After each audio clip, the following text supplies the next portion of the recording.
Sorry, I have to. I'm getting like set up again with my whole setup of like what I used to have in like 2021, of having basically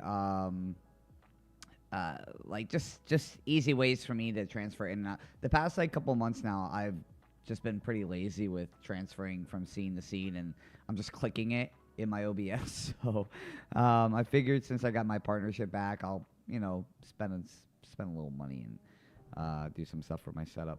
But anyways, what's going on, everybody? I figured today, it's Sunday, nothing to really do.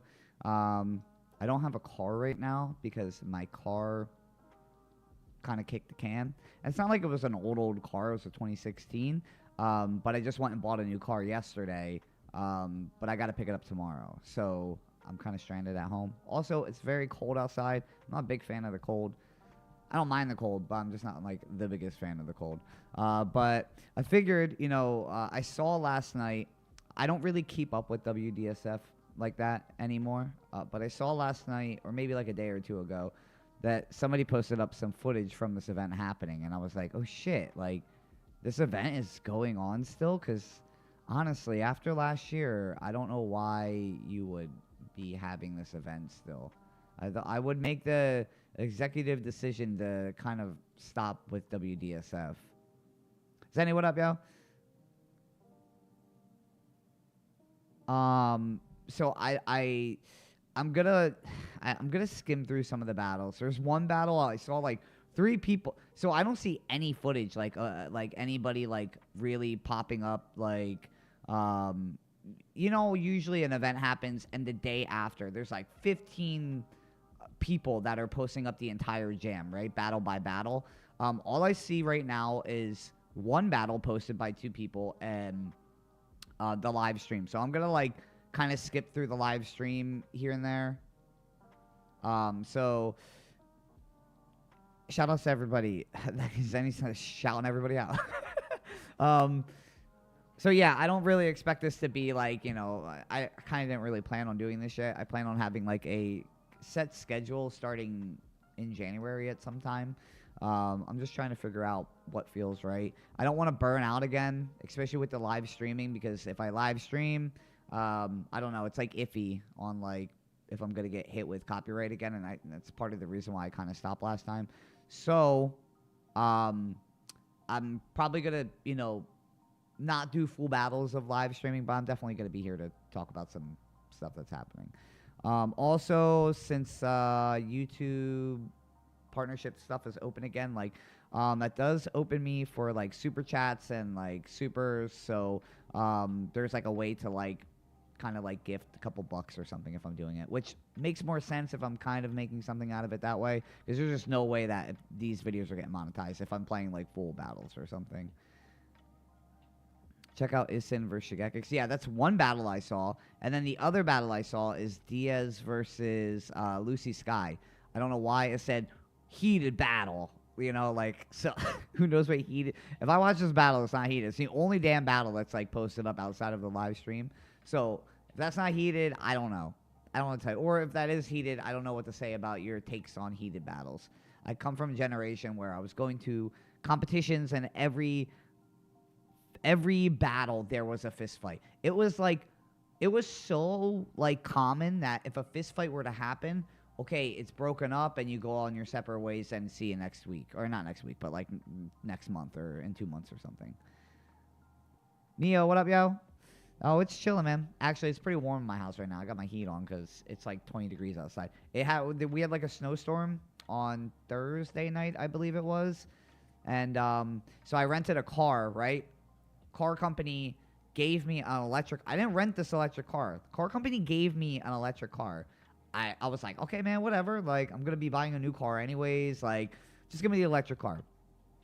I cannot express the frustration I've had having an electric car, mainly with the charging stations. I get it. Like, people buy charging stations and you have it at your house.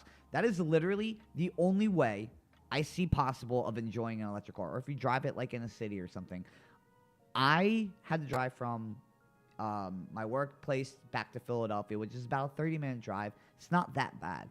And I fill up gas on like every like 2 weeks or so, right? This car, like, first of all, you can't use the heat either. You use the heat, you're using the battery. I'm freezing my ass off through all of this. I'm pretty sure I got sick halfway using this fucking car. Charging stations are like, okay, there's charging stations everywhere, right? But they only give you a certain like amount of wattage that you can charge your car in. So like 6% is like, or 6 watt, whatever it is to charge your car up. It would take me like, it said like 10 hours to get to 80%, right? And I was like, dude, I don't have time for this. I'm going back and forth from work. I don't have a charger at my house. I can't just leave my car down the street at like a charging station, which then comes to problem 2. You get to the fast charging stations, right? That will charge it. Meanwhile, fast charging is maybe like an hour to do. So I don't even really have time for that throughout my day. I'm trying to buy a new car. Every charging station, I'm not even joking you. Even at like 3 a.m., there's people lined up for these charging stations. Meanwhile, my car's at like 10%. I'm like, I don't know if I'm going to make it. Which means I would have to call a tow truck. Which means that's more money. I was like, yo, I'm not dealing with this again. So I think they asked for like, oh, you got to pay a fee if it's not fully charged. And I was just like, I will take that fee instead of wasting 5 hours of my life. Not fun. I'm still afraid that I'll be stranded in the middle of nowhere and there's no way to charge an electric car. Exactly. That's what I'm talking about. I was like, free. And also, it's a rental. So like, I don't know how to go about it. Like, do I just call my AAA? And I mean, obviously, you probably just call AAA and they come out and tow you. But like, I'm not trying to get towed away. Like, I got stuff I got to do.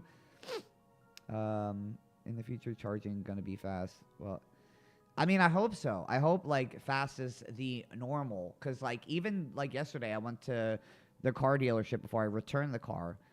Like at the car dealership, first of all, there's no charging station at the car dealership because everybody was using it. So I had to go like a mile down the road while waiting for the guy to come out to talk to me. And the charging station out front was like one of the slow ones. And I'm like, dude, I spent more money getting down here than it did for me to even charge the car. It is cheap. Don't get me wrong. But holy shit, is it such a hassle. It's very frustrating. Electric cars are the devil. I know. Honestly, after this past week, I really feel like, I don't know. I just don't even understand why rental services, like, will give you an electric. Like, what's the point? It's such a fucking hassle. Anyways,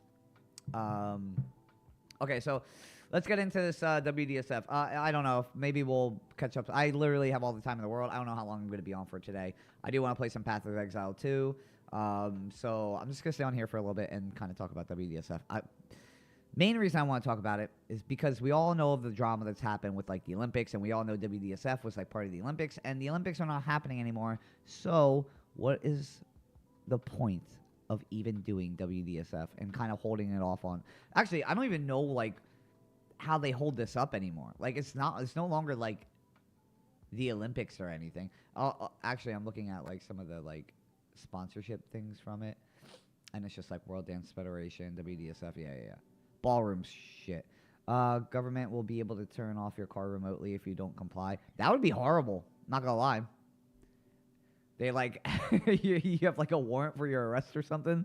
The cops just, like, they know what car you're driving, and they're like, yeah, he's not going anywhere. Turn your car off. Hard lock. Oof. But, okay, let's check this out. Let me see real quick before I switch over to the screen.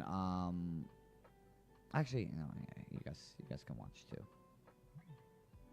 Actually, let's do this. Let me turn this off. We're gonna pop over to here. Oh man, it feels so much better having buttons again to, like, switch between scenes, and having everything kind of, like, able to be just twisted with a knob, and I don't gotta worry about all the clicks. Okay, so let's see. This is a very extreme wording for WDSF. Do they not even have, like, music or anything playing? No, I just turned this up. Okay, let's... Oh, there we go. Live feed. I don't know... Okay, so I'm just being realistic here, right? I'm being honest, and I'm going to say this doesn't look like anybody came to it. Maybe it's the beginning of the jam. Hold on, give me... wait. Give me a minute. Maybe it's the beginning of the jam. We can kind of skip a little bit. Where's the jam start? Let's get... Okay, jam starting. I don't know. I don't know, like, what is packed and what is not packed for this. Let's turn this up a little bit. All right. That's how Breaking will come back to the Olympics. Yeah. I mean, well, we need an auto lock. Oh, Menno lost? Oh, Menno lost? Well, I think probably everybody was expecting Menno to do, like, good. Oh, we got... Okay, let me fast forward some of this. I like how they have, like, crowd shots. What are we, like... trying to prove everybody, like, check out how many people are here. You guys are so stupid. You're all felted. You're all idiots. We got you. Everyone is still supporting WDSF. Quest, what up, yo? Oh, man, what up, yo? Hey, Merry Christmas. Yeah, Merry Christmas to everybody. I don't think I'm going to be on for the next couple of days. I got to go pick up a new car tomorrow, and then Christmas Eve I'm with the family, 1, and then Christmas Eve, or Christmas Day I'm with family, 2, so I'm going to be super busy around that time. But Merry Christmas, Happy Hanukkah, whatever you guys are celebrating. Hope you have a good one. All right, there's going to be a lot of skipping because this is the live stream, and it's pretty long. So bear with me. If I see something dope, I'm going to stop and watch it. Other than that, if we miss a battle, somebody bring it up, and we can go back and we can watch it. I mean, at least if you know of one. I don't know of any of these battles because I just don't know. China's getting insane young ones. Yeah, dude, there's some, like, little girl out there. She's 9 years old. I saw she had, like, her own solo somewhere. It's wild. Like, because I follow her on Instagram because, like, dude, she posts some crazy stuff. When I was 9, I don't know what I was doing, but I was not thinking about doing what this girl is doing. Like, I wasn't okay. To be honest, I wasn't even breaking at that time. But if I was breaking, I don't think I would be thinking that she is doing, like, one-handed air flares, like one-handed elbow air flares. Not only that, they have a show with her, right? she has the energy to like do this whole show and like bust out all this power throughout the whole entire show. And I'm like, man, dude, like I don't know what the future is going to look like for breaking, but I'm very interested in seeing kids like that in like 20 years. Like, do we develop a style? Do you just fall out of it because you get burned out? I think breaking is still rather young. It's not like old, but it's it's not super new, but it's also not super old. And with the generations that we're at now, is like kids are starting like at 2-3 years old, which is wild. But is that bad? Like, are they going to get burned out from it? Do they have the motivation to stay with it? Is breaking even going to be, like, suitable for people to, parents to be like, yo, I don't want you breaking. Like, why are you breaking? You can't sustain a future with it. Like, we don't want you, like, focused on that. I think Olympics gave kids kind of this little opportunity to be like, hey, like, there's hope, man. There's hope. You guys can make a future out of this. You can become an Olympian.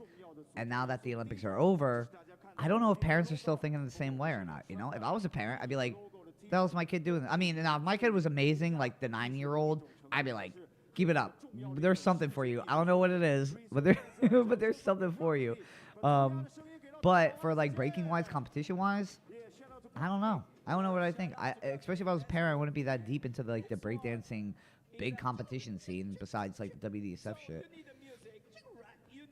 Other than that, this is the start of the jam, and it does look pretty not packed. At the same time, I don't know. This venue doesn't look that massive. I don't know if it's like the way that it's being shot. It just doesn't look that big. China government so supportive to breaking scene today. That's wild too, that was always something wild when I was growing up, where I would go to a country. I remember one of the first places I went out of country was Bulgaria, and when I was out there, like. The guys the promoters, I'm trying to think of the name. The promoters that flew me out there were like, hey, like, our government funds all this, like we got Dougie Fresh that's doing the concert, like we have this whole breaking battle, like the country is like so supportive of like what we're doing, like, and it really opened, that was one of the first times that really opened my eyes to be like, damn, like America really doesn't like breaking, or at least like the hip-hop culture. And I get it though, like because of the way that it is portrayed sometimes, like especially in America, like maybe I can kind of see the government not being that supportive of it, because they don't see the side of it. They see the crazy rap, drugs, and violence and whatnot. To be fair, breaking had a lot of violence. It just wasn't really shown up like that. Oh, you're in Bulgaria? Oh, you're Bulgarian? Oh, hell yeah. Dude, I forget the name of the event that it was out there. It was in like 2006, I think it was. Me and Toys judged it out there.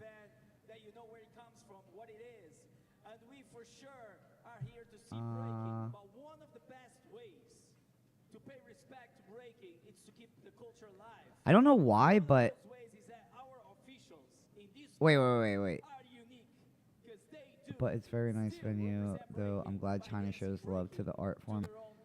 Yeah, I mean, I would say I'm glad that China's like supporting it, right? I'm glad that any country supports breaking.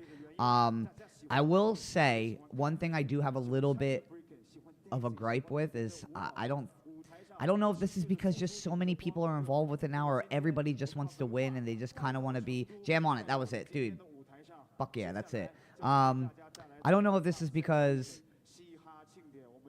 now that China, it's big in China, everybody just wants to jump on it and they want the easiest way of winning.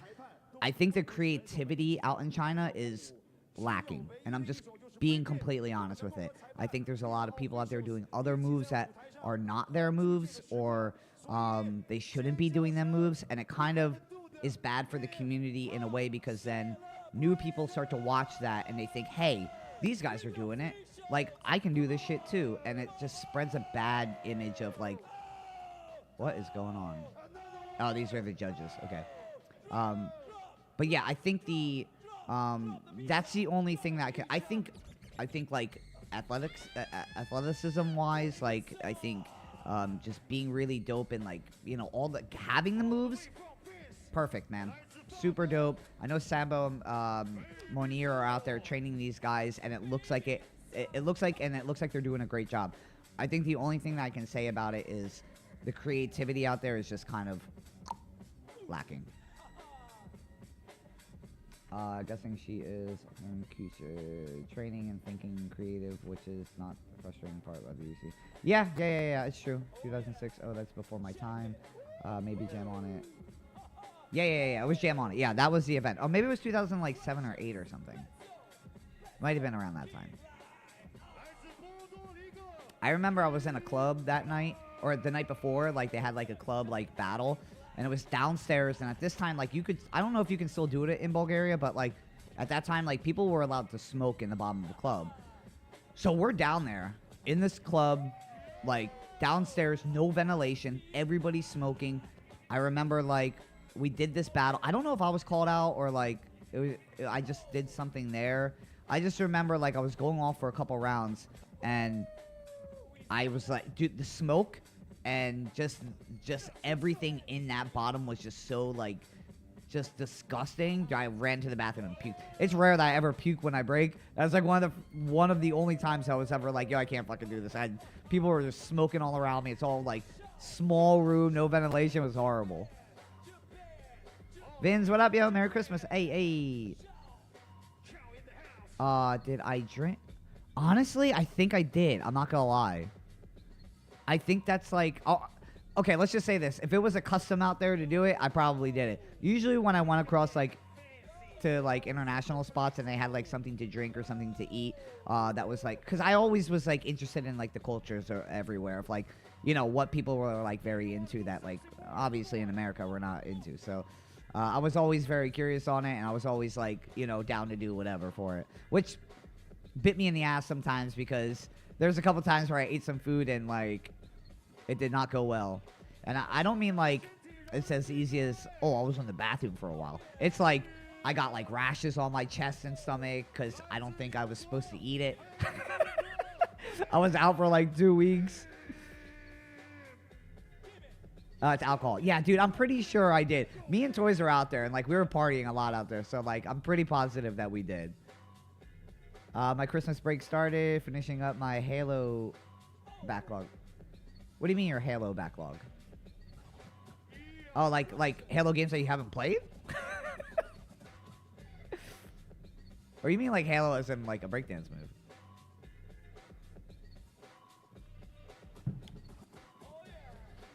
Man, the mask is so distracting. Oh, yeah, with the one, yeah. Mauricio, sorry, I was talking. I was like barely paying attention. So just.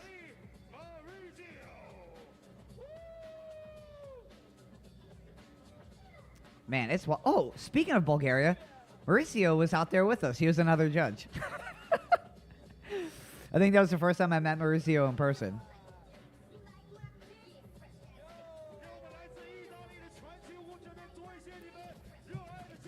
Usually, it's an allergy to the water in the country or unnecessary conditions making the food. Yeah. I definitely know. Yeah, I agree. And I did look up a lot of that stuff, and I think sometimes I did read, like, hey, you shouldn't be drinking the tap water from here. And I'm like, whoops. That's all right, man. I'm still alive, right? All is well. Merry Christmas. Hey, Merry Christmas in Bashville. Oh, any chance of you giving a workshop? I'm not sure if Q talked to me about doing a workshop or not, but, I mean, if he allows me the time, then yeah, man, I will definitely do a workshop, 100%. I don't mind doing workshops. I mean, on my Patreon, I do workshops once a month. And then I do, usually we'll upload, like, some tutorials as well on there. But, oh, is this Octopus? Dude, I don't remember the last time I saw Octopus. Didn't something happen with him? I forget. This is Octopus, though, right? Yeah, Octopus. But yeah, Bashville, dude, like, Bashville was one of the first, like, I can't even say first. This was, like, 2012 or something. Or I don't know. Maybe it's, like, 2003. Shit.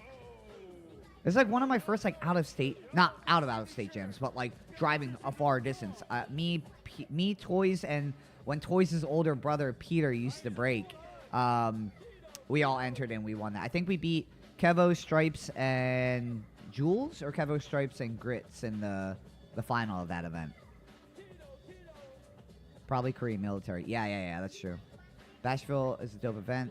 You should do a workshop now. Yeah, I judged out there one time. So we won it, I think once or twice, and then the third time I went out there, I judged it, and I think I did a workshop out there before. But Q is the homie, man. Like there are some people with gripes on that jam because it's not like, you know, the typical b-boy hole in the wall like cypher jam. Like, it's made for kids. It's not made for kids, but it's made for competition, you know, and like kids can come. I think this year they're letting like all b-girls in for free to kind of like, you know, help build the scene for b-girls out there. And I think that's like super dope. They care about the community, whether it's like this, whether you think it's like this like raw b-boy jam or not. Like, it's a great jam, and Q and them do a lot of good work for it. You know, I'm very kind of like strict with, oh, this is Gumby. I'm very strict with like events that I choose to like judge nowadays. So like if I'm judging an event, I'm usually like super cool with the people. I've done work with them before. I trust these people, or they're, you know, going in the right direction with the community. So if I'm judging an event, now let's say if I judge an event and something happens in like 5 years, don't come at me, all right? It's where it's at right now. Your battle with Skill Brat was still one of my faves. Oh, from Freestyle Session? That was in 2012, I think. But yeah, that was a fun time. I got a lot of respect for them, guys. Gumby's crazy too. Gumby's older and like still going at it. Gumby's like the first guy which is kind of wild, because like you know, like you get into breaking and you just see a lot of mills, and then like, you know, within the year or something, or like 2 years, you're like, man, like these mills are really good, you know, and they kind of like stick in your head. Battle of the Year 98 was one of my first VHS tapes, and Suicide Lifestyles, like watching Gumby in that was like I thought, oh man, if this guy has this good windmills, like I must not see anything yet. But like realistically, Gumby's windmills, like his transfer from mill to headstand or like halo to headstand, are flawless. Like that was my main inspiration to like get any kind of like mill that, like him and Smoke are two big inspirations for me for like anything like mill halo or any kind of transfer in that aspect. Just because of how smooth they did it. So I always looked at them guys for that specific transfer. Gotti, what up, yo? Dude, I was just like talking to my fiance. I was like, yo, I think I'm getting sick. And I think I'm getting sick because I've been like outside in the cold. And I was just saying earlier how I had an electric car for the past week. And I can't have the heater on because if I use the heater, I use technically my gas, my electricity up. So I was like driving everywhere like in 20-degree weather or like 15-degree weather, like freezing my ass off. And I think it finally kicked my ass. Like last night I got home and I just slept like all night. And this morning before I got on stream, I was like sleeping. I was like, I gotta sleep more. Gumby in training folks Sweden. Oh, Gumby's training people in Sweden? That's so sick. Listen, he looks like a nice guy, all right? And I'm not just saying that because he kind of looks like Super Mario. He just looks like a really nice guy. No. Not out biking. I was just out. I was trying to buy a new car. I've been looking for a new car this entire week. I had a week to basically find a new car because I did not feel like renting another car for another week. Me and my fiance were talking about buying a new car anyway, so we just pulled the trigger and we bought a car. I gotta go pick it up tomorrow.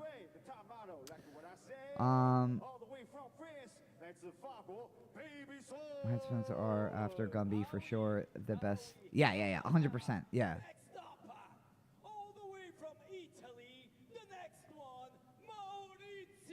Yo, yeah. I literally just looked in. I had to look in. You see my head go in because I was like, did Omen just say head spins or husbands?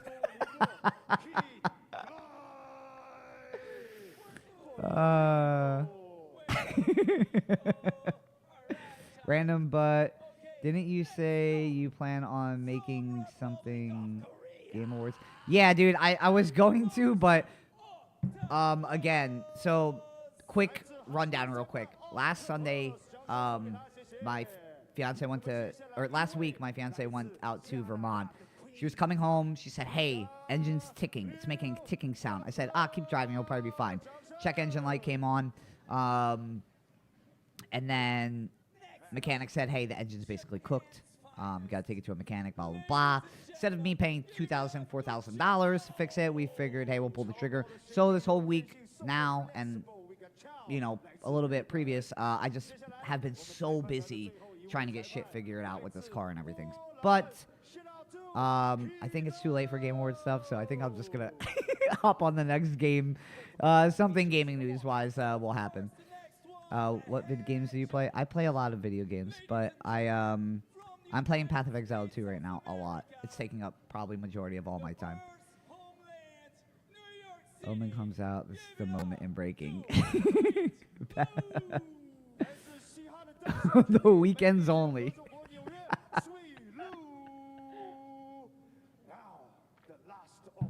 Wow, do you think people are like as... Okay, with everything that happened with WDSF, like, would you still work with WDSF? Like, personally for me, I'm going to say no. I don't think I want anything to do with WDSF anymore. And that's just me being me. I don't know about anybody else. Now, again, maybe money comes into play, right? If they offer me $10,000, easy, yes, I'll do it. But to be fair, I don't know. It's still something I feel like WDSF like kicked the can last year with everything. The whole situation with how they handled the Olympics, they were kind of like the ones in charge.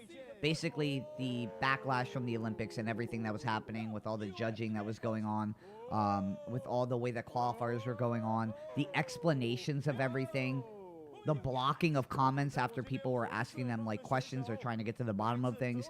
It was handled extremely poor. I don't really enjoy the people like this that are supposed to be on top of like holding the community up to something, up to a standard, and we're going that extent of like blocking comments or going like people that are head peoples in WDSF, like making like really bad like Instagram stories that just bad looks on them. I don't think is WDSF leading breaking to the wrong direction. I don't even think they're leading anything anymore. To be fair, they were like looked at because of the Olympics, right? They're no longer in the Olympics. So I'm kind of curious on why we're still going with this. I'm pretty sure the only reason they're still going with this is money motivated. I don't see a reason for them to keep doing it besides, hey, we want to have or they want to try for the 2032 Olympics. I don't know. I don't know. I don't really support WDSF that much. I don't know what this is, to be honest. I just clicked the live stream. I'm going to be skipping around a little bit, so I don't know if this is top 16. I don't know where they started. I just saw no footage. I saw 2 battles that were uploaded. It was one of, like, Shigex and Isin and Diaz and Lucy Sky. Only 2 battles I saw uploaded. Other than that, there's a live stream. We're probably going to be clicking through some of this. Stupid trivium system. You know what, to be fair, the trivium system is fine. I don't have that much of an issue with the trivium system. I think when we're doing something like the Olympics, like, we should have a set standard for judging, right? It's the best way to be clear, transparent, but at the same time, I don't think breaking in general should be judged by a system, you know? For the Olympics, I get it. If we want to make this a sport, you got to have some type of judging system involved with it. I thought they were using breaking as a stepping stone for other dances. Yes, like ballroom. I think that's what a lot of people also are thinking, which could kind of prove the theory of why they're still pushing breaking right now is, hey, we still want to try to get ballroom dance up there. I don't know. You know what I mean? I don't know where all their heads at. They're a ballroom dance company. You know what I mean? Like, breakers should be kind of like a little on guard as should be.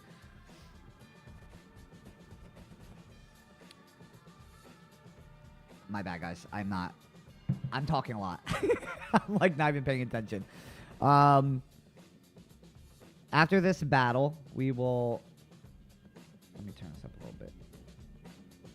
After this battle, I'll probably skip around a little bit because I want to, like, check out some stuff. Where's Australia in this?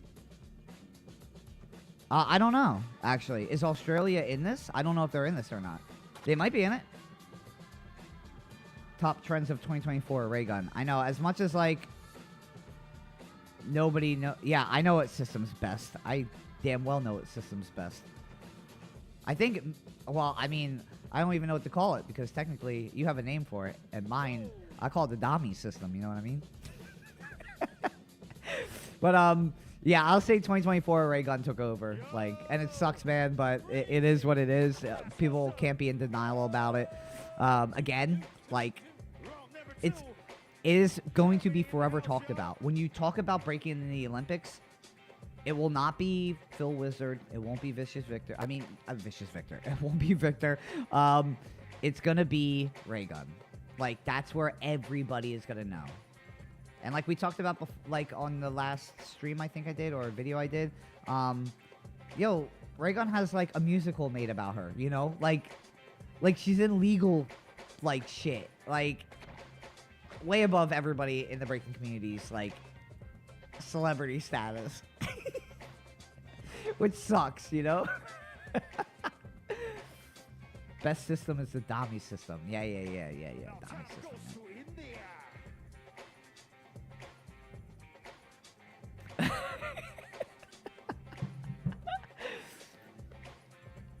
Yeah. India's coming in from a win at BC1. Again, man, I don't know. It's hard to take India out. Does anybody know if India won this? Sorry about spoiler alerts. I don't give a I don't really care about WDSF that much, but does anybody know who won? Because this happened like last week. It's been a week, or it's been a couple days at least. If you don't know who won yet, hey, we all could have been spoiled by now. Dami Yamami? No. Don't. Dom the mom. IBE is insane event, still my top tier. I think IBE 2005, 2000... I think IBE kind of died off around 2011 for me. Like, not died off, but like the hype around it. Like, yo, 2004 and 2005 are easily my favorite, like, IBE years. It was country versus country. It was done on, like, the blue floor. And... just, like, the squad, and I don't know, maybe it's because I was younger and, like, the squads that were built for me were, like, all-star teams. Maybe it would have been different if I was, like, in that competition scene at that time. Like, I was up there with them, and I was, like, I don't know, butthurt that I wasn't invited to the team or something. But these are all guys that I looked up to, and it was, like, this squad from USA versus, like, Korea or, like, Germany. And you're just like, dude, this is, like, these were the matchups, right? It was just straight to the point. No, like, 25 people. I think it was, like, what? 10 people or so. They started, like, raising the limit up, and I'm just like, yo, there's too many people in this. Like, I get it, some of it's cool. And then they started switching up, like, oh, it's Japan and Korea. And I'm like, no, I don't want that. I just want Korea, or I want Japan. Yeah, the country versus country was definitely the highlight of it. Ayani and Auntie. I agree, IB is not as good as... Yeah. Yeah, I'm just joking, Zenny. We know your system, man. Your system's my system. And my system is your system. Nah, Gotti, our systems would just... We'd probably end up... Okay, so me and Zenny, even though me and Zen have the same system, we could have different opinions on stuff. So it could not work out the same. But the way that we... the way that we come to our decision is also the same, but maybe not the way that we're making the certain points towards that decision are the same.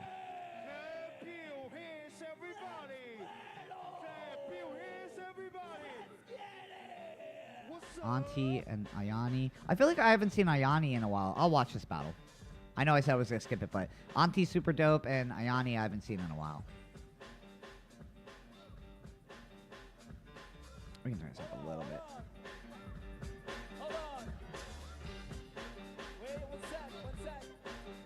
Actually, you know what? I'm not going to turn that up too much as well, because I'm trying to avoid people hearing music, or at least YouTube hearing music, and then me getting screwed over. Now that I have a partnership, Which again reminds me, I don't really say this enough, but if you guys are watching and you're not subscribed, click the little button. It's free. I have super chats up now, so if you want to donate a little money, do a little tip, it's here, because usually on these streams I don't really make anything because all the damn music, my video is demonetized and it's horrible. Nika and India in Rebel BC1, you two had different decisions despite the same system. See? Exactly. That's exactly what will happen.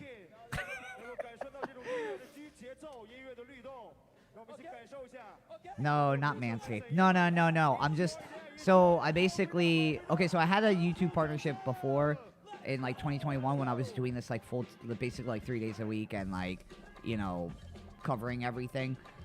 But...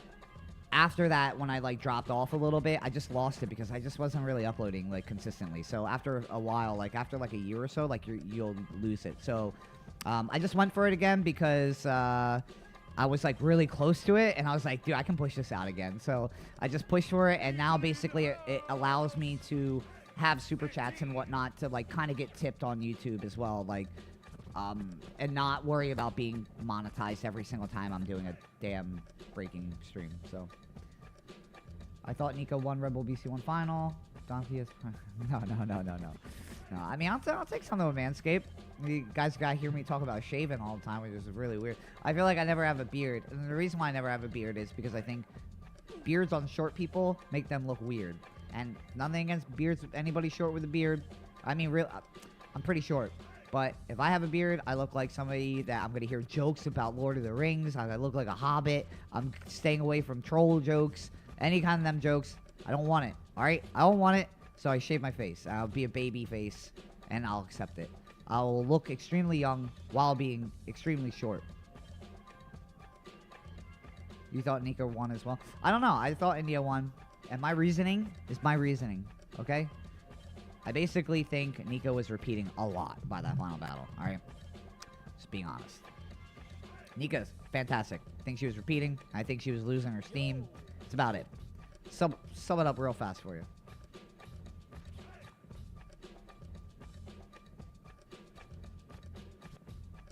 Solid. Yeah, I wonder why I haven't seen Ayani dance that much. I think maybe she was part of, like, one of those, like, dance, like, the, team things that's happening over there in Japan. I still don't really have a understanding fully of what happens with them, the Japanese team things.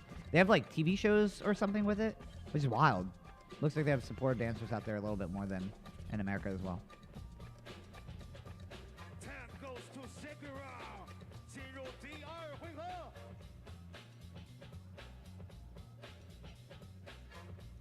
She's got the Nike breaking shoes on.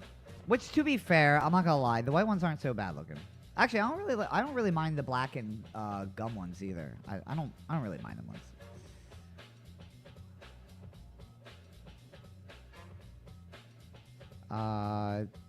Just some stubby man. Yeah. Oh, Oscar, what's up, dude? I'm glad you joined in, a fellow short person. If you got a beard, you're gonna look like B-Boy Smurf. Yeah. See. I can't look like somebody else. I'm not trying to do that.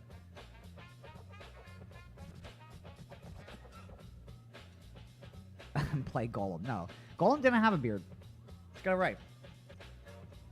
Oh, a little bit of a slip. Well, you hit it, but it was a little bit sloppy on the landing. You're alright, though.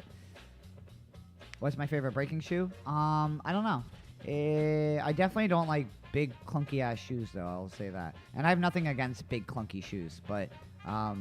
I just find my feet getting stuck a lot, or my threads getting stuck a lot if I have big clunky shoes. So the shoes I probably break them the most, that I enjoyed the most, were these Adidas shoes called, well, I can't say the most, but at least like when I was in high competition mode, I always got these shoes called Adidas Honey, and they're actually the Nizas, but the girl version of them. And the reason why I got the girl version was because they're made with a lighter material and a lighter sole on them. So I literally kept, and they were super cheap too. I paid like $40 and like cop a pair of like Adidas Honey shoes. Like, and yeah, I rocked them everywhere. And then slowly over time, the Nisas started coming out with like lighter soles as well, and I started breaking them at the end of it. But when I was like high competition mode, dude, I just buy these like Honey Lows. They're called Honey Lows Adidas, and technically Wealthy and Minnesota Joe like hinted me off on them shoes. Flip flops. Nah, I will. No. I'm not a fan of flip flops.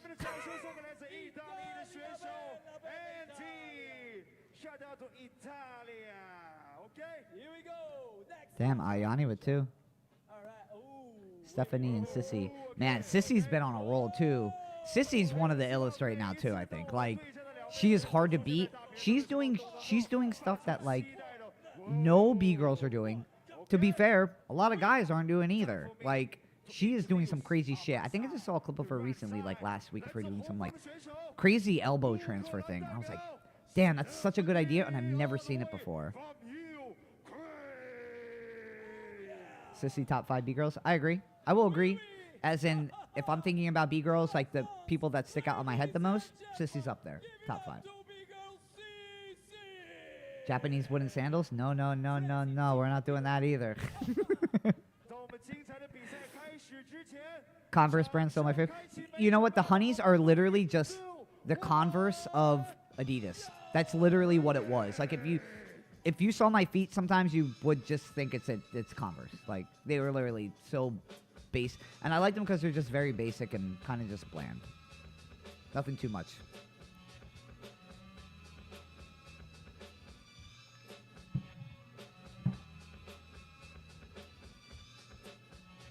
Solid.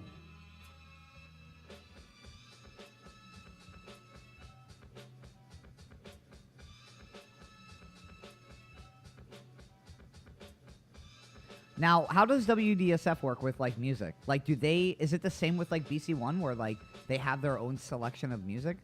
I didn't even think about this. But I'm, like, listening to music and I'm like, I don't think this is, like, the BC1 library. At the same time, I don't think this is, like, normal everyday music. Ghost of Dami. Dude, that reminds me. Ghost of Tsushima, like, I was about to buy it. The PC version of it. I have it on PS5, but I was about to buy the PC version of it just because I want that glorious 4K 60 frames. And it was on sale this week, which I might still buy. So I'm holding off. Let's go, Sissy.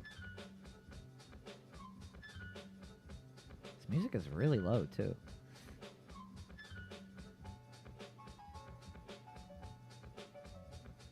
And she packs a lot into each round, too. Super creative.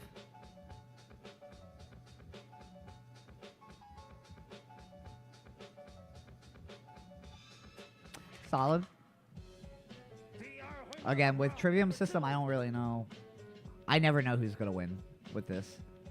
All right, Vince, thanks for stopping by, my dude. Appreciate it. I'm playing Black Myth Wukong. Hell yeah. That's the game. I'm so surprised it did not win Game of the Year this year. Well, I mean, I'm not really surprised. Game Awards are kind of just, like, kind of shiesty as it is. And nothing against Astrobot or anything. I don't know. To me, like, that's the type of game that... again, Game Awards are, you know, your Game of the Year is going to be different. It's preference at the end of the day. It's just like breaking. But, like, Astrobot just does not seem like a Game of the Year type for me. It looks great. I haven't played it, so that's why I'm not really knocking on it. But, like, Black Myth for me was easily my top Game of the Year.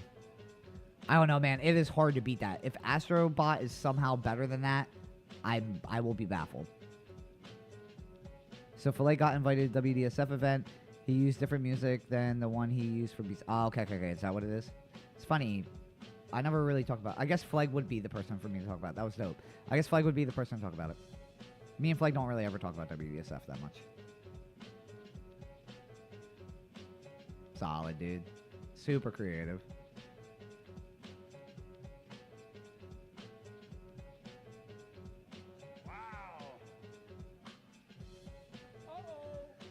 Wukong game? Yeah. Black Myth, yeah. Oh, yeah. Metaphor.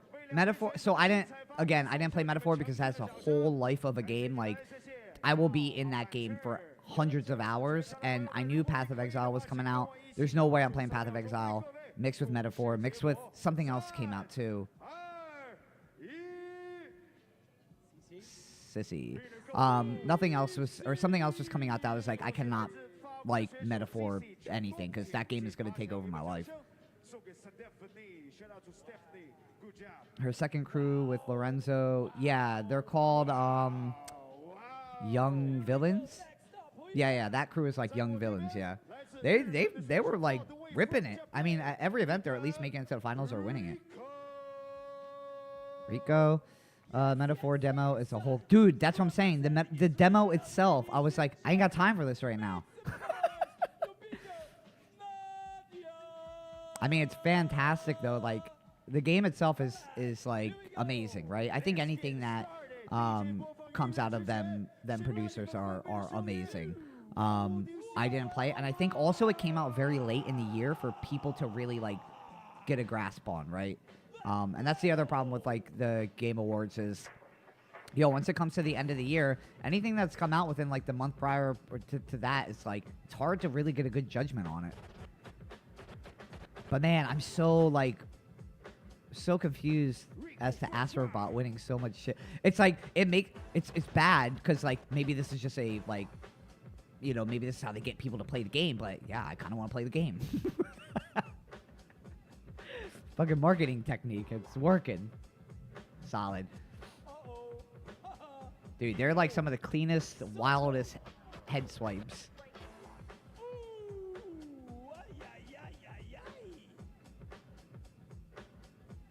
When did Rico start? Like, was it last year that she was like coming up in places, or was she in like a BC1 or something? Nah, maybe it was WDSF that I saw her. Cause she like I only see her so often. I don't see her that much.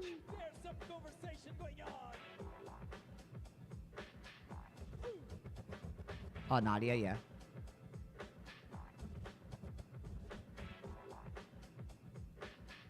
I think Nadia's just like super nasty, like really fresh style.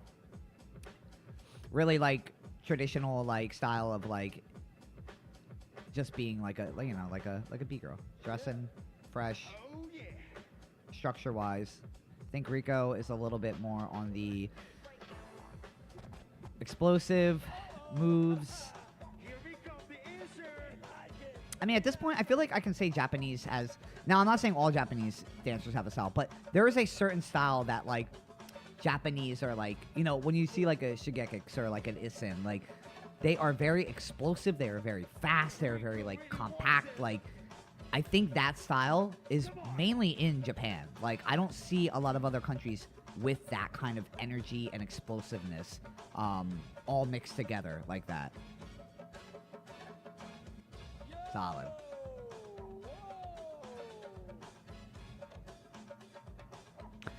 Hasn't been out something about Russia and Israel. Oh, really? Yeah, I was wondering, because Nadia, I haven't seen that much either. She was in BC1 a few years ago, placed third. Yeah. Maybe that's what. Yeah. That's probably why. I think the first time I saw Rico was at the BC1. I was like, holy shit! Like, who the fuck is this?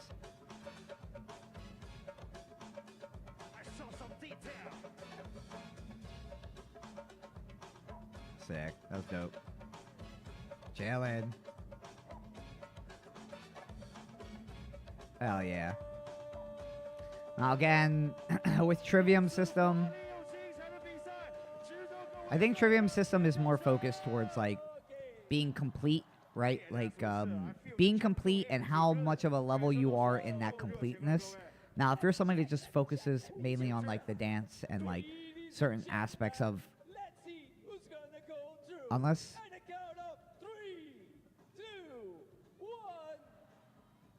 Yeah, dude, it's wild. Focusing on like, now, when we're comparing both of these, right, I'm going to say I enjoy Nadia's style a lot more, right? And I think that matters more in breaking where, now I'm not saying Rico's bad or anything. I'm just saying style-wise, preference-wise, I enjoy Nadia more, right? And I think watching her in a cypher or like a competition, I would remember her a little bit more sticking out in my head, which is why when I say you don't need to win every battle, just doing good at a competition, like I'll remember Nadia's performance. Even though she lost, I remember, like, the outfit she's in, the way that she was breaking, and why it was dope, right? Rico definitely started at age 5 or something. I know. Yeah, she definitely did. I feel like Japanese are also known for some animated characters, like yeah, I mean, I think the thing with Japan that has been really, like, and I will always look at Japan as probably one of my #1 inspirational, like, countries that I looked up to growing up. They have a amazing sense of creativity and being able to combine creativity with breaking and keeping it breaking. And I think a lot of people have a hard time making creative shit look dope, or at least bringing it into breaking. But I think Japan has an amazing grasp on it, especially a lot of the people that are more underground over there. They're just people that some people are never going to see that I've seen over there that are just amazing and, like, super sick styles that you're just never going to see, you know? And you got to really dig for some of them people because they're not going to make it far because of the level that's out in Japan. So I will say, if you guys ever have some free time and you're looking for footage, just go to FE Works, actually. It's an amazing YouTube channel for Japan. They film, like, every one of their competitions out there, local and big. And they film all these battles. Just go through the battles and, like, check out some of the battles. People you haven't heard of before. Like, you're bound to find some amazingly dope people in there.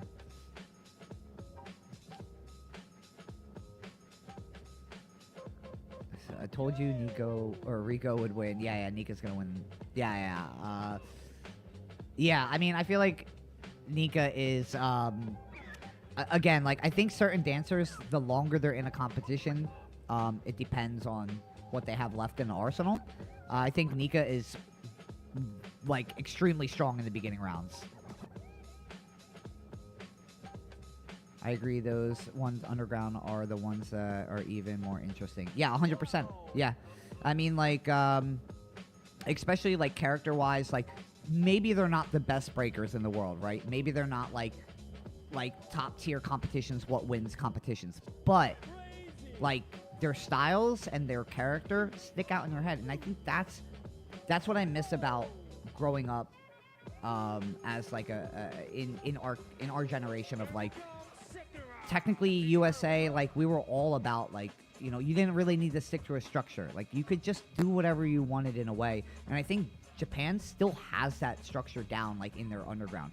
I think we have it here in USA, but it's nowhere near where it used to be. And when I'm talking about, like, being original and creative, I mean, like, you don't even really look like you're dancing that much, like, breaking that much. Like, I mean, it looks like you're breaking. You're breaking, but, and I'm also not talking about this weird, like, contemporary dancing that people do. Like, there's also a weird fascination with, like, contemporary dancing and moving around that people have right now, too. That, I don't know. It's something weird about it. Nika with the Half-Life fit. I feel like Nika adds these little details that make it not so much of a repeat. I don't know, dude. I would say it would be little details that don't make it a repeat, but there's certain things where I get it. It's not a repeat. But if you're not repeating, you're doing the same stuff you already did in the beginning rounds, right? Now, if it's something different, then I'm like, all right, cool. It's something different, right? Like, my brain will be attached to it, and I'll be like, all right, triggered something in my head to say that was dope. But when I see, like, literally the same move being done, I don't know. It does nothing for me. And I'm not saying a repeat is going to take points away from you, but it's not going to gain you anything, right? So if I'm judging and I'm looking at a repeat, I don't judge based off of, hey, you just repeated this move, negative 10 points on you. That's not the way I judge. But if you're repeating a move, my brain is telling me nothing. It's just like, that wasn't good, it wasn't bad, it's just a repeat, whatever. You kind of, like, just flatten out on the level of it. I just had one of my Patreon people, I was just explaining the same situation to. Like, when you repeat, you repeat. It's not like you're losing points. It's not like, oh, you repeated, you're losing your battle now. No, but it won't give you anything, right? I think people expect to be given points, or at least, like, given, the credit for doing something in your in your battle. But if you're repeating a move, I'm not giving you credit for it, It shows that you have nothing left in your arsenal. Once you use it, you're shooting a blank at that point. What about Russian breaking style? Russian is the same. Like, and I think the one thing about Russia right now is, like, we haven't seen a lot of their dancers because everybody's in Russia, basically. I think recently Zip Rock was out in Taiwan, I think it was. But I see them like traveling a little bit more now. But Russia's another one of those places where underground, there's so many amazing people. I think Russia and Japan are like, I have like top 3 countries that I think are still like, have a great grasp of like the originality and like just being really weird, original, but still keeping it breaking. Japan and Russia are 2 of my like top tier ones. Or dance differently according to the music, despite similar moves, they wouldn't be considered a repeat. Yeah, and I mean, I get it. Like, I think repeats are going to come down to people on the way that they view repeats, right? When I see a move being done again, the move's being done again, right? There's no getting around it. You can't say, well, it's generic. It's a traditional move. Okay, well, then it's generic, traditional move, and I shouldn't be giving points to that, right? I shouldn't be, like, saying, dude, that's super dope. It's just a move you're doing, right? It's just like, why would you do a flare? Why would you do 3 flares in one round, and then the next battle, you go and you do 3 flares again? Are you expecting to get points again? Or, like, you know, are you expecting for people to be, oh, he's doing 3 flares again, that's sick? Like, no, it doesn't work like that. Green Panda came to USA recently. Did they really? Where they battle at? I don't even know about that. Yeah, Green Panda. Well, what was that battle of Green Panda? Green Panda and what event was it? They were just somewhere, right? The BC1 battles, the crew battles. They did. Oh, we can watch that battle because I don't think I fully watched through that battle. We can watch Squadron and Green Panda. Okay, wait. I am talking so much that we're like barely going through this. I'm trying to find some of these battles that people were talking about. Sorry if you were a B-girl and we're watching. I promise you I will get back to it.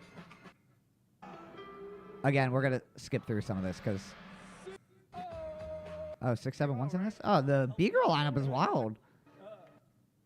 Oh, there we go. Quake's picture.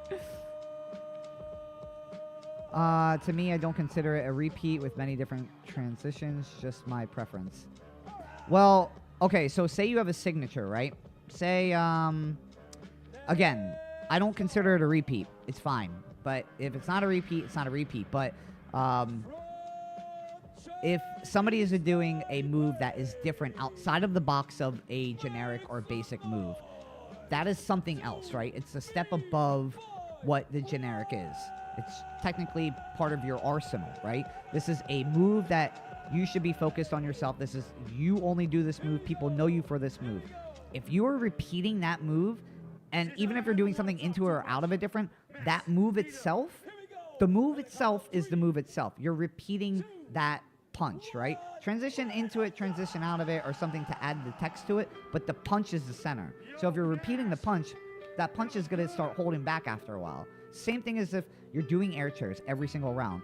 Is it cool to like do an air chair at the final battle? It's fine, but you're going to lose that move's like impact by the final battle, right? It's like taking chip damage in Street Fighter, right? Like, you're blocking, right? You're blocking, but you're still taking chip damage. Like, it doesn't hold anything against you if you repeat an air chair, but you're going to start taking a little bit of chip damage from repeating an air chair 20 times in a competition by saying, what else can you do? Because at that point, what holds me back from just doing the same shit every single round? You know what I mean?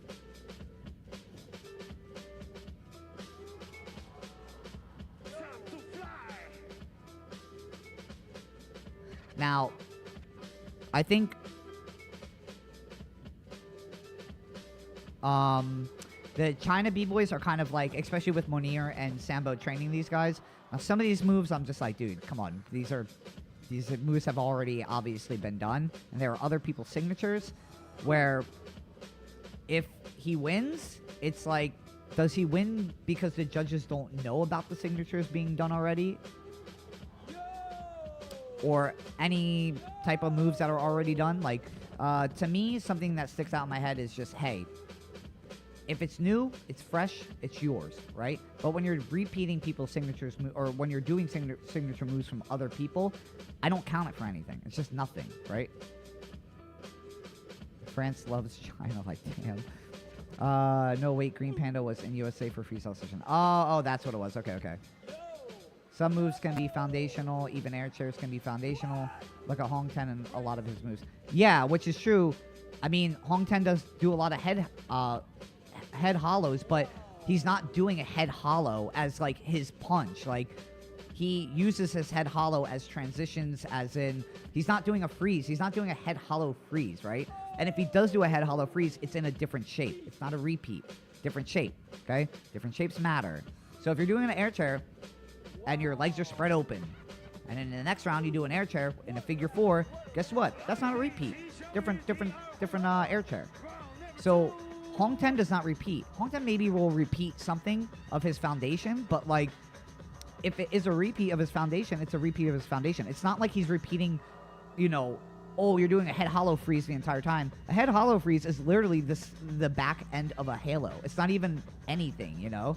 I think people think Hong Ten does a lot of head hollow freezes. It's like he's not freezing in the head hollow freeze and being like, that's it, that's my ender, that's my punch. No, it's you got to look at the move all around. Not only that, sometimes it's not even a head hollow freeze that he's using as a transition. It's the back of a halo that he's using as a transition. I can go on and on about this. Don't start.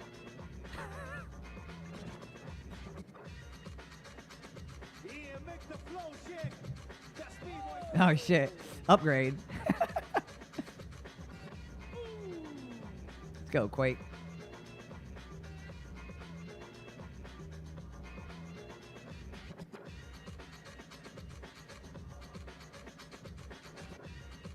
Boss, what up, yo?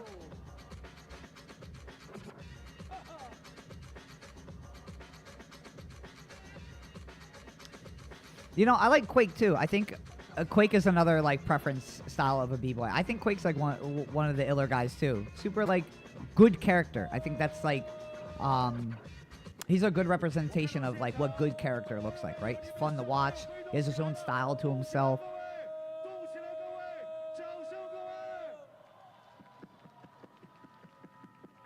And it's kind of an interesting matchup because you got something that's like very original, very his own character versus just some moves that I've seen other people do already. I can't really say it's a bite because I don't know if he's being taught this or. Oof. All right, one more round. Man, I hate this system. Just make him do 3 rounds. I agree with Dom, different shape. That's what I meant. Oh, yeah. Even doing flare many times is different shape and angles. Yeah, 100%. Yeah. You understand. I wasn't coming at you or anything. I'm just trying to, you know, give an explanation of sometimes people get confused, and I'd rather, like, try to explain the best that, you know, especially with people watching, like, BC1 and saying, oh, my God, Menno's repeating the entire time. Like, Menno's not repeating the entire time. Menno has a foundation to himself, right? And I think people get confused with, like, when you say foundation, people think 6-step and top rock and Indian step and 3-step. That's not foundation. Like, that's structure. That is the traditional style, right? Foundation is what your style is based off of, right? Whatever move. And by the way, if you think I'm being ridiculous by saying this, this is the way Ken Swift like explains it. Me and Ken Swift had a long talk about this too when I saw him like years and years and years ago. You know, and this was around the time that people were saying, like, you know, foundation is... And also, I think I talked to Wynot about this, too. A lot of people were thinking, like, there was something called, like, foundational b-boys. And it was almost as if people that were wearing, you know, the condom beanies and doing, like, the traditional style, the New York traditional style of, like, breaking, they were called foundational b-boys. When, like, realistically, like... Foundation is what you dance, right? It's your style. It's the moves you mix to make them your own and like to transition in and out of moves, right? Menno's foundation is just a lot of rolling transitions from his shoulder to baby freezes to it's just his flow, right? But in between that foundation, you can see the technical details of it. So when people say all Menno is doing is rolling around, I know for a fact you don't have an eye for technical details. Like, and I'm not even like the biggest Menno fan. I'm just being honest. Like, there are different details in everything that he does, and there's different moves that and he's doing. Yeah, maybe it looks like he's rolling around, he's repeating a certain transition here and there. It's foundation, though, right? It's not a freeze that he's repeating. It's a foundational way of transferring in his breaking. It's the best way I can explain it. I mean, biting is biting certain combo. If you do a freeze that someone does, twist how it go into it, how you exit it different. I don't think it's a bite. I don't think it's a bite either if you go into it differently. Well, no, it depends. If the freeze is very original, like, dude, some Russian people have some amazing freezes that I've literally, they're known for their freezes, right? Okay, let's be honest. Like, when Hong Ten, you know, was doing his, he would be in like a head hollow and his foot would be on the side on his elbow, right? How many people were going around and like starting to do that and being called a biter, right? Hong Ten was known for that freeze for doing it. Today, people get away with doing it all the time, right? So I don't know if it's like how judges see that, you know? For me, it's just like, okay, well, that freeze was done a long time ago, right? I don't even know if Hong Ten did it first. I'm just saying, like, one of Hong Ten's freezes I know that everybody started doing. I was like, yo, why is everybody biting this freeze that Hong Ten did, right? And it was because, like, people just were like, yo, this is dope, I'm gonna do it. And then it kind of just caught on and everybody started to fucking do it. Wild. DOMkey, you're the one to do this b-boy streaming thing, right? You are the one to do this b-boy streaming. Yes, I am the one to do this b-boy streaming thing. I mean, there's more people than me that do this, but I used to do it a lot back in like 2021. I'm just trying to do it again. I'll be back in it. Kuzia versus Killa. Oh, this is kind of interesting battle. I'm actually surprised Killa is here. It's kind of good to see him because he kind of disappeared after BC1 for a little bit.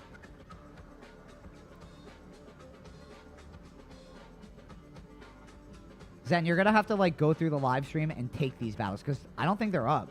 Like, I don't think these are up. Like I said, like, I'm surprised seeing some of these battles because none of these battles are up. I don't think anybody cared about uploading the battles. Killa is somebody that's super dope, man. Guy has always been on another one. Super creative, good structure.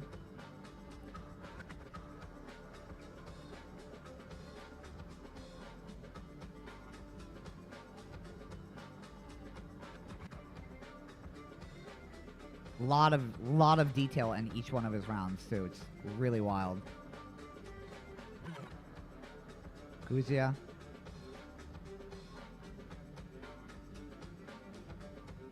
I get what you mean about very specific freezes. Yeah. Wait. Yes, he's yeah, I get what you mean about very specific freeze, like dizzy freezes. Yeah. That's what I'm saying. Like, or mix. My bad. That's what I'm saying. Like specific freezes that Dizzy did when I was growing up. Yo, I see people doing them today, and I'm like, that's Dizzy's freeze. Like, at least, dude, what's Kuzia doing? Yo, he's doing like literal butt spins. I think like, you know, Dizzy, for example, would do these like freezes that like nobody else was doing. Today, I see people doing them. I'm like, dude, that's Dizzy, you know? Like, but I can't, you know, it's not like my word versus other. At this point, like, they kind of like made its way into like the pool of breaking, you know? Where you can't really say it's a bite because a lot of people do it, but it's almost like just, you know, people do it. It's not even that impressive. So, like, why are we using that as a punch? You know, as a b-boy, you're supposed to take something and flip it. But when you're literally just doing the freeze, like, you're not really doing anything of a punch. And this DJ is not doing it right now. My bad. I was had bells chiming.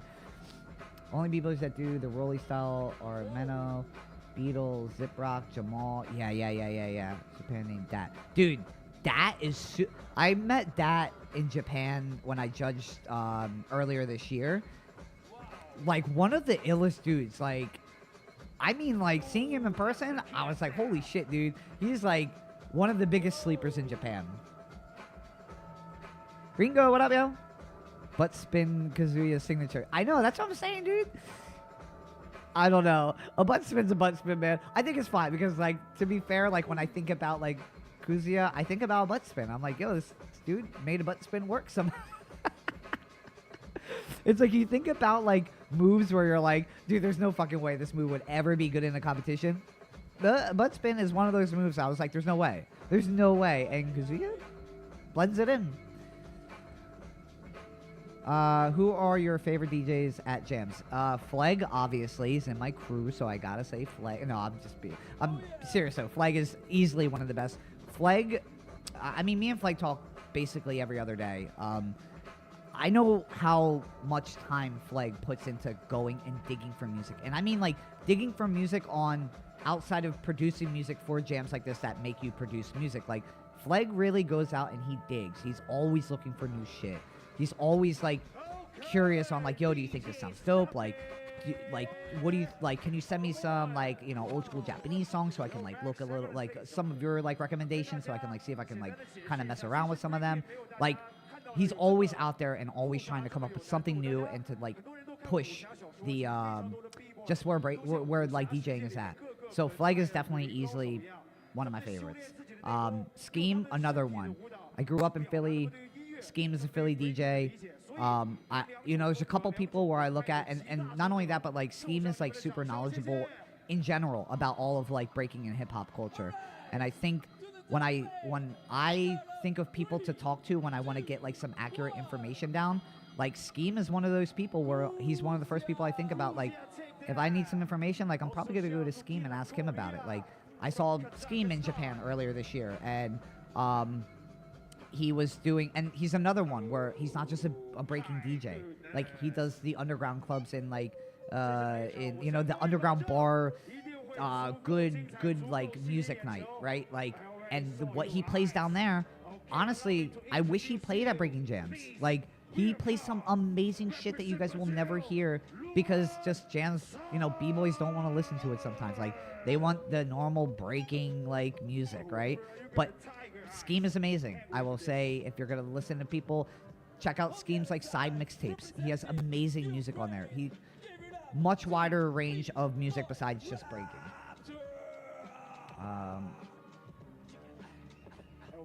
Alright, I'm gonna go record some reactions. Alright, Zen. Peace. Get out of here. Go do your thing. Oh. Skimming through this entire fucking live stream. It's not gonna be an easy task. Best DJs are the impersonators pretending to be Fleg on YouTube. Dude, I'm not gonna lie. I was on YouTube, I don't know, a while ago. Like, when I was, like, really getting back into breaking. And there's, like, there's so many people on YouTube that's like, oh, DJ Fleg, latest music. And it's like them on their own, like, little digital turntables, like, just playing Fleg shit. I'm like, yo, come on, man. There's even, like, a guy who has DJ Fleg's, like, name on YouTube. It's not Fleg, you know? It's wild shit. Dude, Lawan? Hell yeah, man. This is the homie. I haven't seen Lawan dance in a while either. We need new classics. Yeah. I think so too. I think breaking, you know, and I think Scheme brought this up as well, like, a while ago, where he says, you know, like, the classics are great, but, like, we need new classics too, right? Like, breaking needs new classics to dance to. And, you know, maybe the BC ones right now, that music, they might be considered the classics to people that grew up in, like, the mid-20s era of, like, you know, the 2018, where, like, they grew up to dancing to Red Bull BC One sound mixtapes, you know? Which is kind of weird, because to hear BC One as a classic would be wild. Dude, Lawan's fucking strong as shit.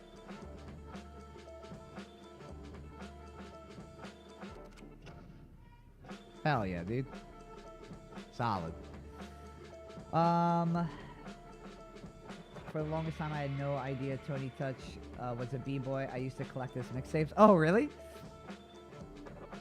I watch the battles already, so gaming while listening to Dom is my usual routine. Oh, what are you playing right now, Gotti? Woof. Solid. Yeah, Raptor is super dope. Raptor is in, is he Lucy Sky's crew? Looks like he's getting older. I think he was, like, the kid, right?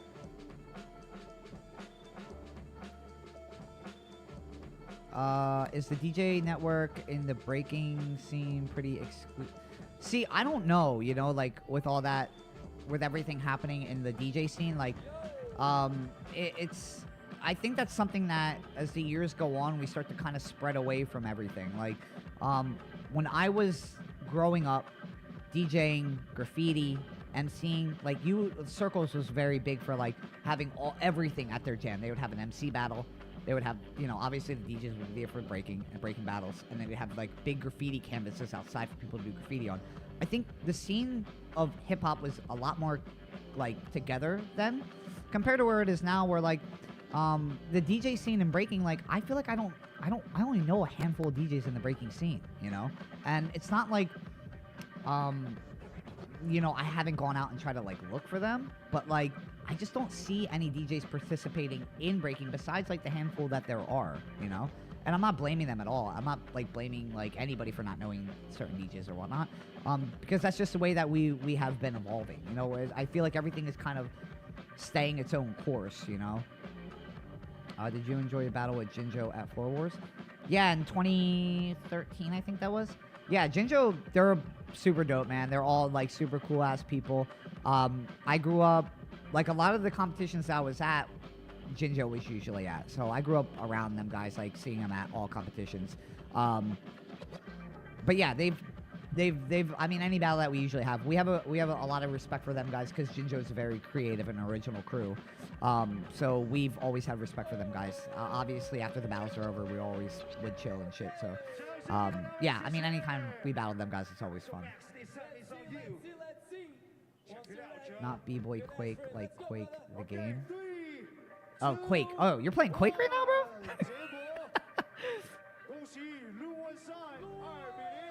Hell yeah, Luan. Good shit. Tony Touch, Power Cypher, and he's got the house at Hip Hop Mixtapes. We're talking about mid-90s. Yeah. Dude, to be fair, like, I grew up, I remember I had a CD of, like, just a mixtape that like, a guy that I was growing up with, like, he was like our mentor, kind of. I think he was in high school, like, he was about to graduate high school, and we were like in middle school still, and he gave us like this CD of like just a bunch of breaking songs on it, and it was like the Mexican, obviously the classics of breaks, but he outside of that, I think Bless One. I remember having a Bless One DJ CD in like 2001 or something. This was before Bless One was like you know, what people see him as in, like, today, where he was, like, at Silverback Open or anything. Because when he came into the scene and started, like, doing, like, the bigger competitions, I was like, dude, Bless One, I know that name from somewhere. And I was like, holy shit. Like, I used to break this guy's, like, mixtape, like, way back in, like, the early like, when I first started. It's wild. Jinjo seems not as active in the international battles. Yeah, I don't think so. It's kind of weird, right? Because they were running shit for a while. Jinjo was everywhere. I think also, when you get to a certain point, generation-wise, and you kind of like start a new crew up, so I don't know, man. It's a different. I think it's why LOZ guys we kind of like didn't want to have a new generation kind of thing, and yeah, it's just weird with the newer gen. Like the first generation LOZ guys vibed with us extremely well. They competed with us for a while, and then they took a seat. For us, we kind of were just focused on like us battling and competing nonstop. I think we were so burned out from competitions and like traveling so much that at the end of the day we were like, man, like, do we want to like start training newer kids to like rep the LOZ name? And I think at that time we were all just so burned out that we're like, let's just break, let's just have a good time, let's just chill, not worry about like, our LOZ is, we'll have battles up forever, We also didn't want the opportunity, or we didn't want to destroy opportunities either with like newer kids and being like, yo, you're going to be really dope, we want to snag you for LOZ now. When like it gets into their head and they're like, oh, this new kid is LOZ, like, they think that they're better than they actually are. And I'm not trying to sound like rude or anything, but like, if you get kind of a big head as a kid, it kind of slows your progress down versus that drive to like want to be in like a crew, right? Like I always wanted to be in like a big crew growing up, so I was really driven to just really be dope. So I think, and this is something that I'm gonna make a video on later. It's funny, I just had somebody ask me about talking about the importance of crews in one of the comments on one of the clips that I just made, and yeah, I'm gonna make a whole video about like the importance of having a crew, or at least the motivation to get better, right? No, you gotta earn it. Yeah, 100%, you gotta earn it. And I think this like oh, just battle 20 rounds with the crew and you got to earn your respect. Yeah, that needs to be done, I think. But at the same time, like, that shouldn't be the only, aspect of it. I think, just there's a lot that goes on into, like, how an actual crew is, right?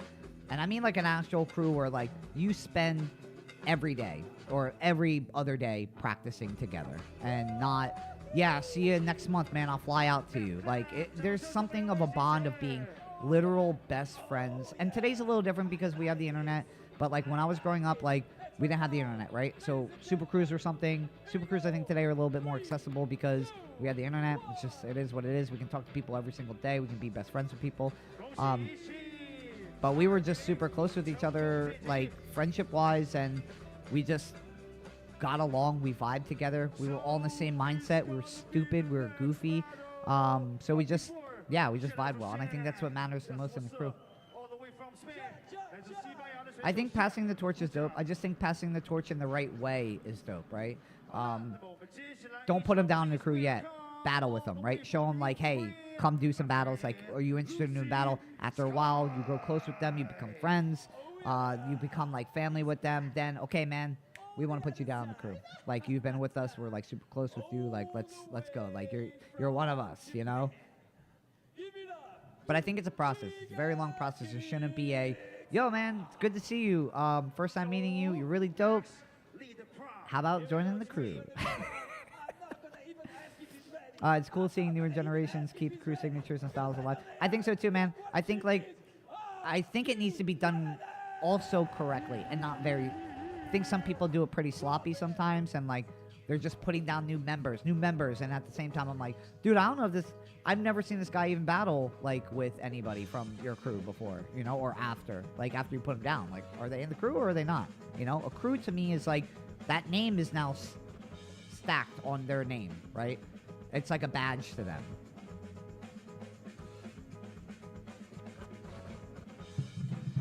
Icy Ives style is so distinctive to Rock Force.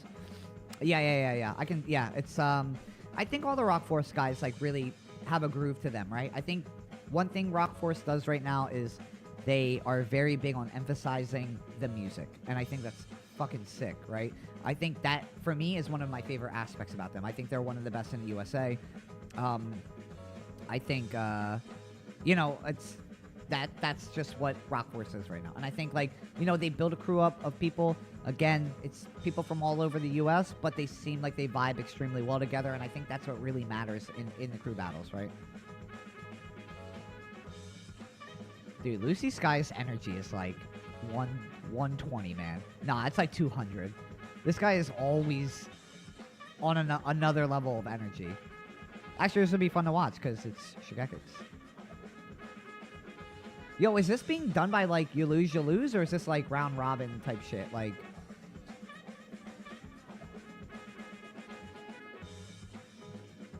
merely crew to friendship. In the scandal, is the scandal true? We might not want to start QAnon in here. wait, what are you talking about? I've also moved closer to where Rock Force mainly resides. Yeah, which is super dope, man. That shows dedication. Hell yeah, Shigekix. You know what's wild? Shigekix has been part of this community for I don't know how many years now, and I'm pretty sure it's Nemesis still calls him Sugar Kicks.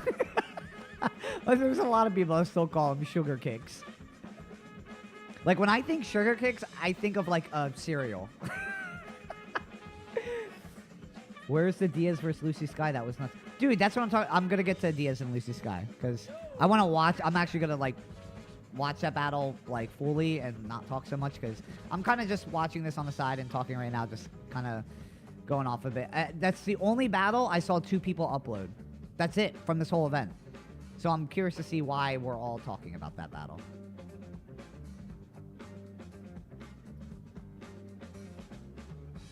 Crew is family, not passing the torch. 100%, dude. That's that's probably the best way to explain it. A crew is family. It's not about passing the torch down. Sometimes, people aren't just gonna vibe. And does that mean you gotta be forced to pass the torch down? I don't think so, right? I don't think I think if a crew, a crew makes its name off of its the way that they are in the scene at the time, right?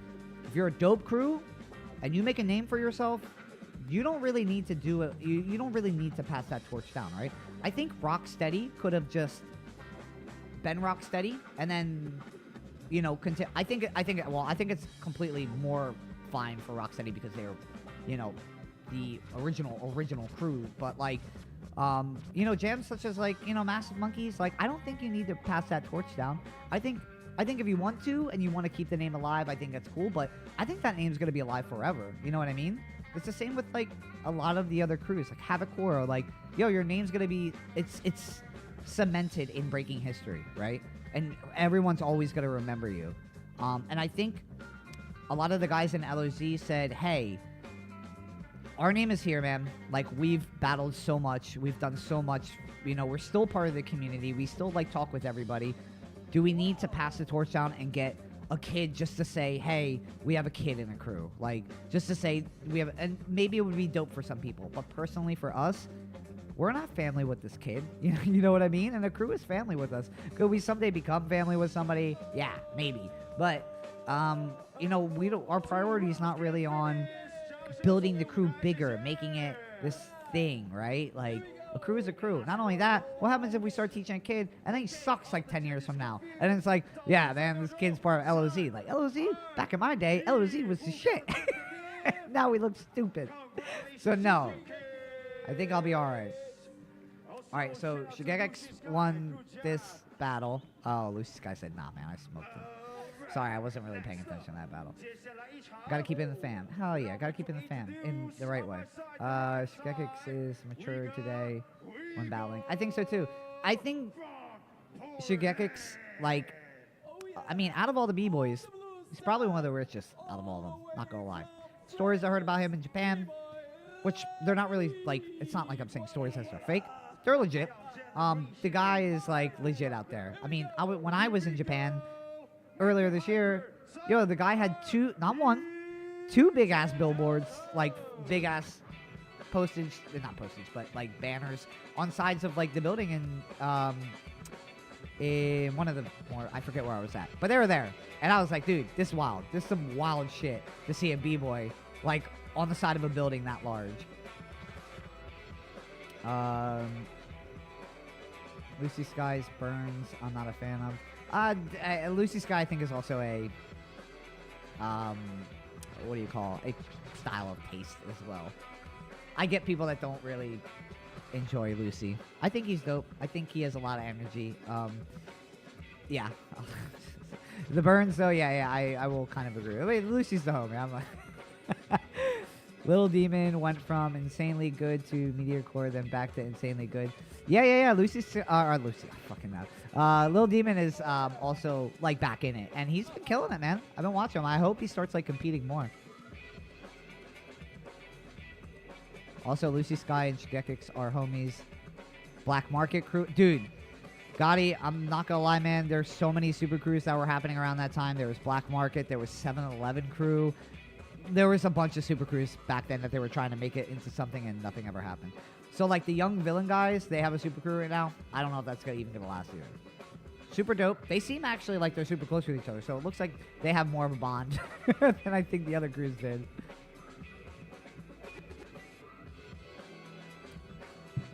B-Girl.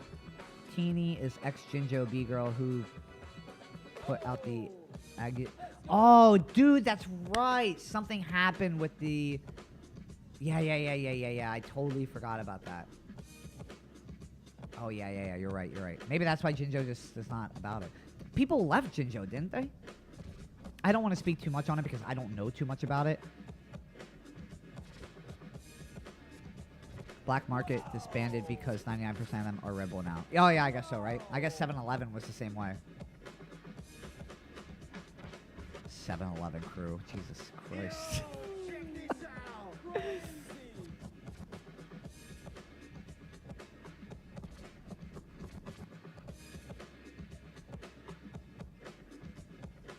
Vest squad. If he doesn't win, I don't know, man. Maybe it's not a good year for the Vest. 2025, I feel like, is the year for the Vest. I feel like the Vest made it pretty far in 2024. 2025 is going to be the year. It's going to be the year that the Vest wins BC1. Yeah, I was mentioning about half of Jinjo left, and it's only the first gen and Suits crew. Yeah, that's right. Yeah, wild, man. So Jinjo is technically like, I don't know. I mean, if people don't know about the situation, then Jinjo is just, again, like I said, Jinjo made a name for itself back in, you know, the mid-2000s, and I think that's where everyone is going to remember Jinjo, right? And it's the same for, like, I feel like it would be the same for LOZ. We would be known for our prime, right? Our prime time of competition-wise. Will, you know, if we patch a torch, will the new generation make it or not? I don't know, you know, but do we care in that sense that much? Not really. We care about LOZ. This is why we are still, like, part of the community. I think that's good enough for us right now. Until I want to, like, hang the shoes up and say, I'm never dancing again. I don't know. You know, that's why I'm kind of just more focused on teaching everybody. I don't want to just teach one person. I'd rather spread whatever I learned in breaking out to everybody versus just one single kid or two single kids. Like, what's the point of learning all this shit to teach and help out to only tell, like, a little couple, you know, like 3 or 4 people? So I'd rather reach out to all of you guys. I guess all of you guys can be LOZ, right? We can do that. Everybody on the internet that is part of my Patreon or that is part of subscribe to my YouTube, you guys are all LOZ. Don't quote me on that because Toys will probably kick my ass. So let's just keep that between us.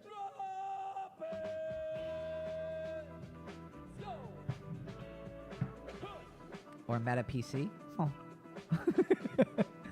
LOZ deserves free PS5. No, dude.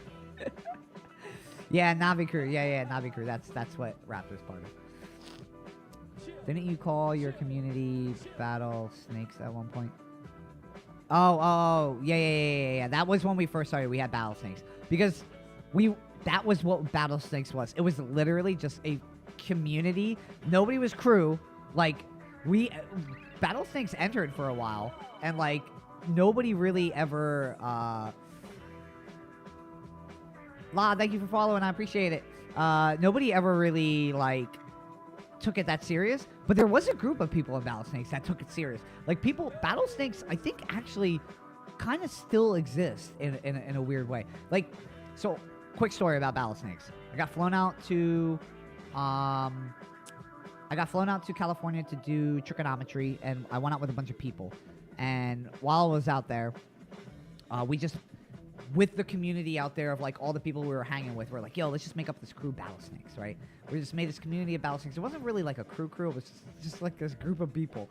And then we just kept with it for a while. And then people kind of took it seriously and then started battling with it. But yeah, anyways, so this is why we decided to bring it back in 2021. But I don't know. I guess it just wasn't. I guess as soon as I stopped doing YouTube, like, 2 years ago, I kind of, like, just threw it away. I guess they're going to bring it back. I'm LOZ now. Yeah, don't make any t-shirts or anything that say LOZ on them and wear them around. If somebody yells at you, it's not... you didn't hear it from me. Damn, I finally got to join. Which means I own 20% of your moves. No, dude, Jesus Christ.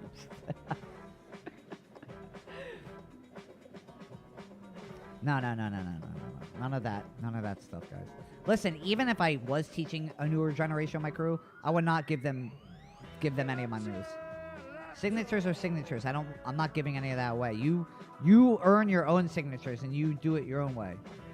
The only people I'm teaching my signatures to is my dog at my house. That's it. Every crew in their own way, style. I realize that LOZ more like flexibility and power. Wait, every crew has their own flexibility and power. Yeah, I guess we were more focused. We were just very focused on creativity. We like to blend everything, right? We like to, I mean, personally for myself, breaking, which is what I view in my own head, the structure of breaking, along with a lot of originality and creativity, to kind of just, you know, just the way that we grew up. Like, my mind process, on my Patreon, I give a workshop on, like, my creative process on that. it's like this. I call it an action figure style, where like the way that I was creating moves was kind of the way that I used to play with action figures when I was a kid. And me and my crew, we just grew up. Me and Napalm specifically, we just grew up with that mentality of like, okay, well, you take your arm, you hit it here, here, here, and like that mindset of breaking just always stuck with us. Like to this day, same exact thing, right? And we got the idea, or style-wise, of kind of like ideas from like just the OGs and like people that we just like watching when we were growing up. The dog gets DOMkey air chair. Ouch. Yeah. My dog is the only one allowed to do any of my signatures. Anybody else doing my signatures, you tell them that's for me and my dog, and that's it. You get 20% of Isaiah's moves if you could do them. That's true. Yeah. To be fair, Isaiah's still battling. Can't do that. It's not like Isaiah stopped dancing.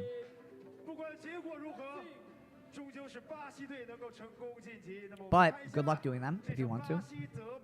To be fair, I see a lot of people doing Isaiah's moves today, and I'm like, dog, my homie was doing this like 20 years ago. I see, like, nothing against Rick Zao, that guy. Really dope, right? Really cool flexibility stuff he does. Some of the stuff he does, like, and I pointed it out on my Instagram, like, side air chair, done way long ago. And Isaiah is not even the only one who's done that before, right? Which is when we start to get into confusing territory about, like, it's not, is it a bite? Is it not a bite, right? Isaiah was known for that in my community, but YouTube wasn't really around at that time, right? So it's not like Isaiah bit that from anybody, you know? Isaiah was the only flexible dude in that area doing that stuff. But is it a coincidence? Yes. It's an air chair. Okay, this is coincidence, right? Very easy subject to think about. An air chair, and you're flexible. Your back is flexible. How far can you stretch to the left side, right? Like, it's not that hard to think about.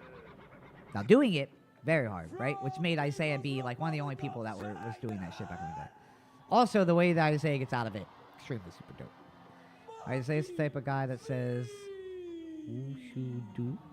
Who shall do? What should do? What are you talking about?" Kurt Rage, what up, yo? Guys, I'm not gonna lie, I've barely been paying attention to any of these battles. I don't know if it's the music. Something is not doing it for me. Maybe it's because I just watched BC1 and most of these guys were in BC1. Oh, Monkey Z and Hero 10. This might be dope, actually. Monkey Z is another guy where nothing too original, but he is very powerful. Oh, the what's up, dude. Oh.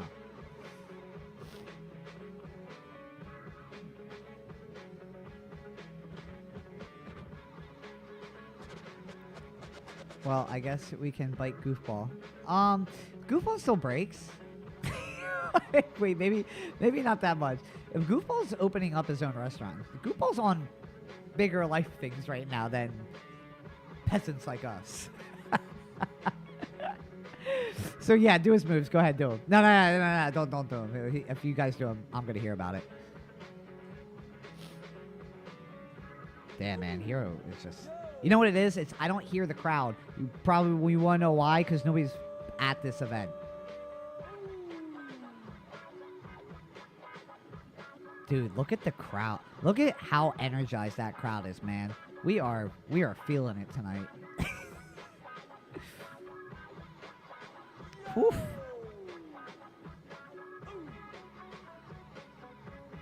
Monkey Z.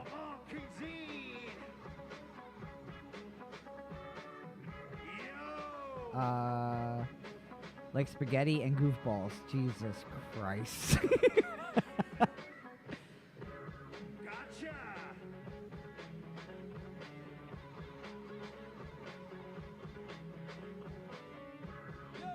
Wow, man. Monkey Z, also a lot of power. I think Monkey Z is going to be a like super tough competitor. I mean, he's already pretty tough right now. He's super young too. Oof. Dude. That's tough round. Now here's the other part. So Hero 10's been in the scene for a while now. He's been ripping it for a while now. What year do you guys think Hero 10's going to start to fizzle out? Do you think he's gonna start to fizzle out? Do you think he's like he's just gonna get, oh my god, amazingly better, or do you think he's like kind of plateaued right now? I'm only saying this because everything he's doing is like top tier right now, right? He's doing one-handed elbow air flares, one-handed air flares. He has literally the hardest every move you could think about in this game. Do you think he's gonna like this is plateau for him, or do you think he's gonna like kind of fizzle out?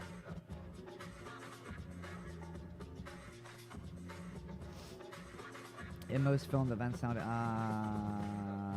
don't they filter out the crowd voice? They do filter out the crowd noises, and maybe they're doing it. But looking at the crowd, it looks visually not pleased, right?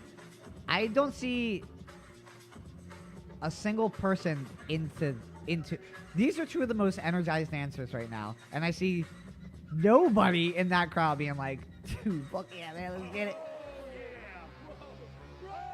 Oof. Dude. By the way, I don't know the result of this. Monkey Z looks like he's ripping it though.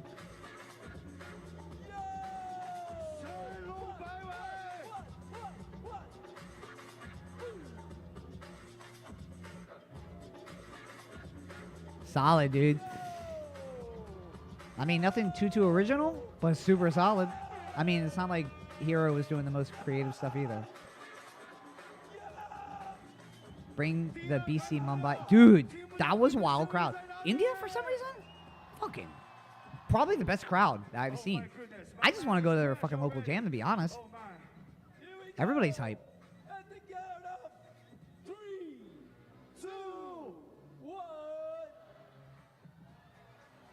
Yeah. I thought Monkey Z kind of nudged that out.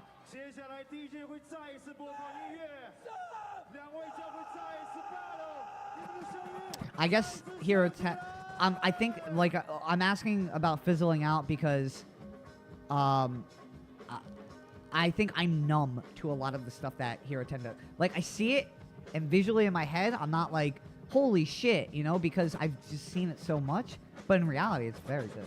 I'm not knocking anything away. I'm just trying to say I see it a lot because he's competing so much, which is kind of like the double-edged sword of competing a lot. You get known, you get out to the big jams. The issue is you get watered down because you're doing the stuff that you do at every single competition.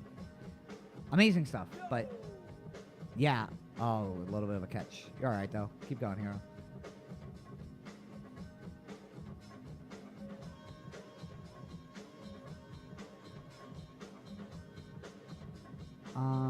It's okay. You can say it. I think he's plateaued in his current style, and I'm more cautious if he will evolve into a different... See, that's the same exact way I'm thinking about it. No. Hero 10 is not trash, guys. Relax. I did not say that at all. Do not twist my words around. I'm just saying, I just explained why, okay? See, like, that move itself is like, I don't know, it's like I don't know. Like, even that move, it's like, it's not really original, but you're doing it. You know what I mean? It's not original, but you're doing it. I'm big on being original and, like, bringing your own stuff, right? I'm not saying it's bad. I'm just saying people have done this stuff already. Very good, though. Sick. That was dope. Dude, Monkey Z is fucking sick. Dope.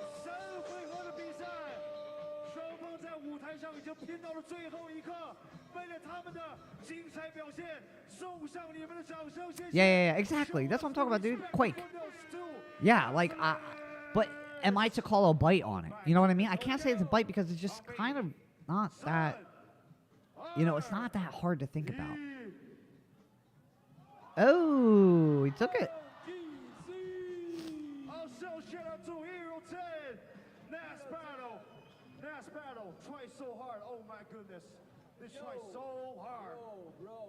Hey, come on, Judge or MC. He tried so hard, and this dude didn't win. What an asshole. Oh, Monkey Z won. You are sensitized because you've seen it Many others, internet kind of decentralized. Yeah, 100%. I think that's the issue with breaking as well right now. Is like, but again, like I said, it's a double-edged sword because people aim to get here, right? People aim to get to the big competitions. I want to be in the big competitions. I want to be sponsored by Red Bull. I want to make money. But you gotta like take the risk of just if you're not fast enough to create, then you're gonna water yourself down. And I think that happens with me watching a lot of this. Is like, you know, I don't mean to like, I'm not hating. It's more so of like I've seen it. So if I'm not reacting like, holy shit, that's amazing. Hey, was that it? That's not good. Wait, why did it end there? I was wondering why it was so short. We're going to have 16. Oh, it's only the top 16. Alright, well, I guess we're not watching the rest of that. Okay, let me go to this Diaz and Lucy Sky battle everybody is talking about. I'm gonna watch this one, alright? So I'm not gonna talk too much. I'm not hating, I'm just hating. No, man, I'm not hating, I'm just being honest. There's a difference between hating and being honest. If I'm hating, I'm saying he sucks. Okay? I'm not saying he sucks. I'm just saying no quarterfinals. It's not even that heated. Really? It says heated battle in all caps, dude. Come on. You telling me I'm being lied to right now? That's a good battle. Okay, so people are saying it's a good battle. Okay, good. So we're going to watch this.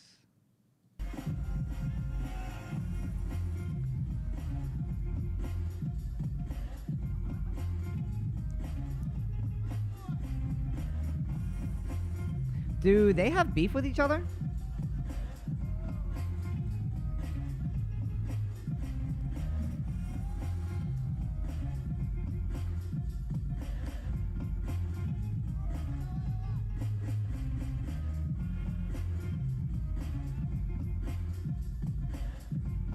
Okay.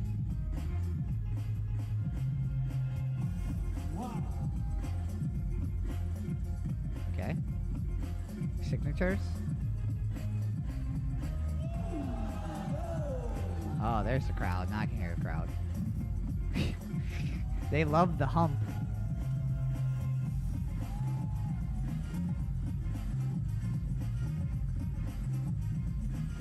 Oh, it's just battle mentality. Oh. Token, what up, yo? He got the guile fit on. Yo, seriously. He's just missing the hair. It sucks because he usually has the hair. Now he has the actual fit on.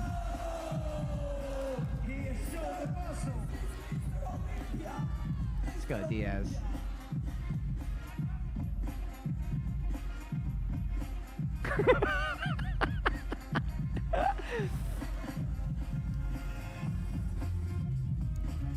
Whoa. Okay. A little bit of hand touching. You know what?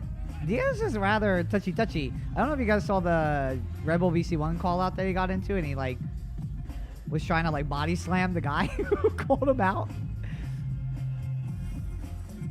Let's go, Diaz. Dude, Diaz always has a fresh ass fit on. I don't think he's gonna wear that cowboy hat ever again, though. I think he hears too much about it.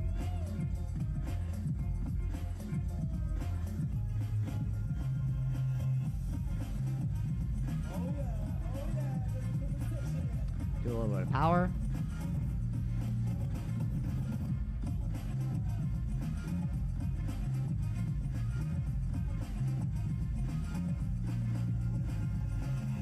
Sick.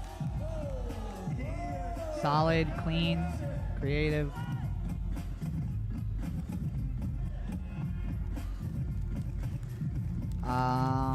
Lucy is so ready to beat the wall. My God.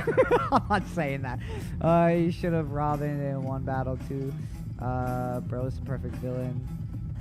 I believe Robin was saying race. Yeah. Robin, sometimes Robin goes a little too far.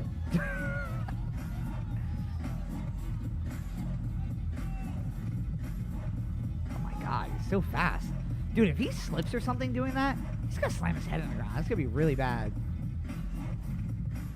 What is going on? Did people just give props to... Oh, time out. 2 seconds.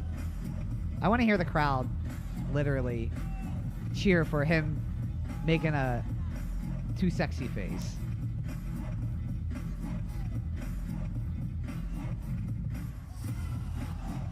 Really? Guys, come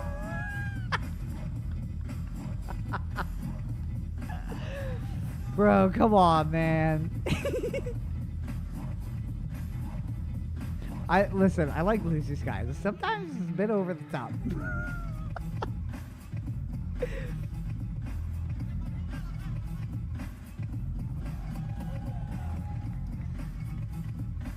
Oh, he ate his head. Diaz.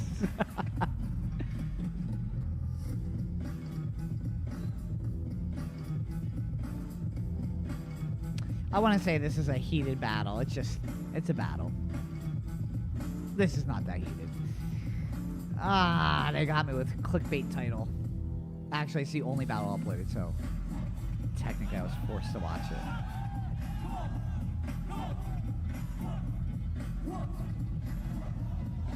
Lucy, you got in his face. What? Stop. He's like, yo, you moved me out of the way, bro.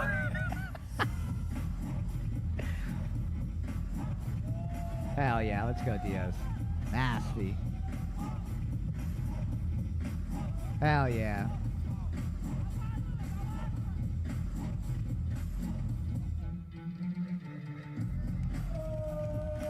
Solid. I think it's hard for people. I think it's hard for people like Diaz to like really. Oh my God! Chill. I gotta turn you down, man. You're screaming. Let me see. Result.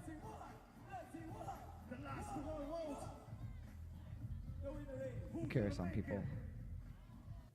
Oh, it's another round. Good. Oh, wait. See, I don't understand this. Why is it the other battle, they won an extra round, but this battle, Lucy Sky just wins because of the votes? Yeah, I don't know. I would have called that heated either. Yeah, it's not. Okay, Max. Yeah, Max was screaming. Lucy still took it, unfortunately. Yeah, but like, I mean, I'm sure one of you guys know this, but what's the reasoning of this being judged by the amount of points versus going another round? I think Diaz. Oh yeah, Zenny, you're back. What, did you give up on live stream? on the live stream? I think Diaz took this one. He's clean and more content. I mean, again, personally, I think I enjoy Diaz's style a little bit more, but we're doing a competition based off of judging, based off of something that is probably not even in my, I don't judge fully based off of the trivium system. Depends on when in the event it is. Oh, okay. So this is because it's like, I'm assuming it's like top 32 or something. Has to not make sense. I know. Yeah, it has to not make sense. Jesus Christ. Okay. Let me see what else is up here. I'm gonna see if there's another WDSF. We'll see if there's more battles up here. Okay. I don't think so. No. Oh, Isin and Shigakix. Do I want to watch this though? World Breaking Championship. Oh, this is another one. Lucy Sky. Oh, top 64, dude. That's wild. I wasn't streaming. I mean reacting. I mean, yeah, were you done reacting? Like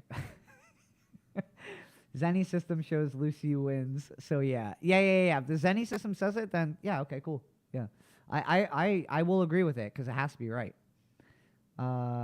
Wait till the Dom system. No. They don't want my system. Don't search Dommy system on Google. Yeah, don't do that. Okay. Let me see if there's any other footage that's out here. Was there even anything else that people? Let's see if there's any other battles that happened recently. Oh shit! My camera, for some reason, just went off. I don't know why. Weird. My camera just turned off. So I have one of these cameras that it will like track you if you move, but I have that tracking feature off. I think if it's just on for a while, auto turns off. I don't know Green Panda and Squadron. Oh shit, yeah, that's right. We can watch that. We can certainly watch that. And I got everything all jacked up over here.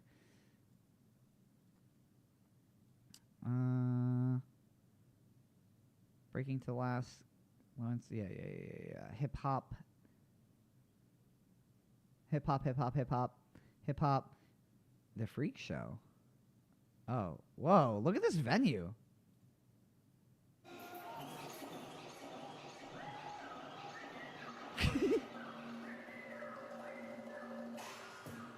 This is a wild venue.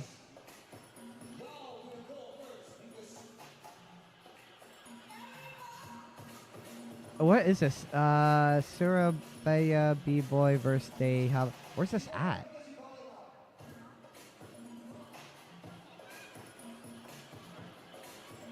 Oh, wait. I can't with this.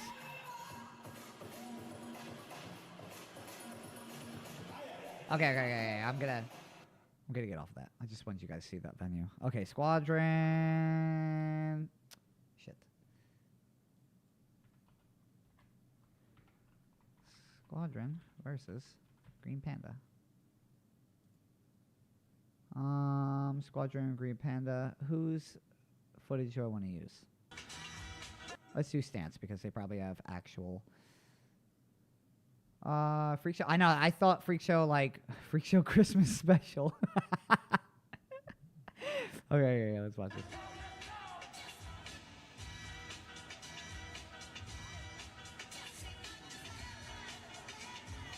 At some point, I may need to go back and just mute this whole part if my video is gonna get. Because I feel like I've been good talking over music until I start actually watching the battle, and then I'm like, that's where they're gonna hit me with demonetization.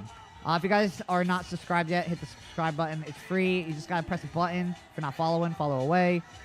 Super Chat is now available on YouTube since I'm back with them. So, yeah, do it away. And it's also very nice to see Alkalil back battling. Oh, I watched the tiebreaker of this, actually. Hero 10 versus Skis at the Jam. I can watch that. Dude, Alkalil is still the fucking shit, dude. Excuse my cursing, but he's still ripping it.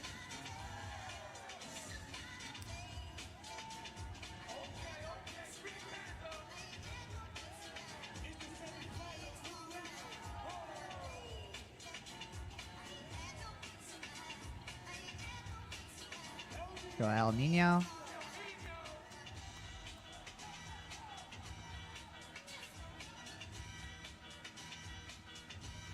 Yeah, Lane Rock's battling too. You think Red Bull flies people out to be like, hey, we'll fly you out, we'll fly you out to the event. You just gotta do a little something. And that's why they have these like little jams. But they're like, just like, hey, we just want people to come out to the event. But also at the same time, you gotta work for us.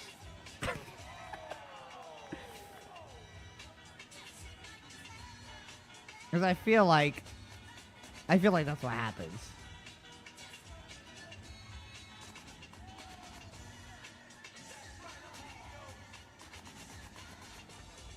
Robin, Kinder. Yeah, I don't know if you guys saw. Kinder just posted, or somebody posted a clip of Kinder doing this, like, he does an aerial, and he lands on one foot, and then he just directly slides onto his head, no hands, and then does a drill, and then catches in a freeze. Dude, it is literally one of the illest, like, transitions of a move. Nino the B-Dad. Uzi Rock.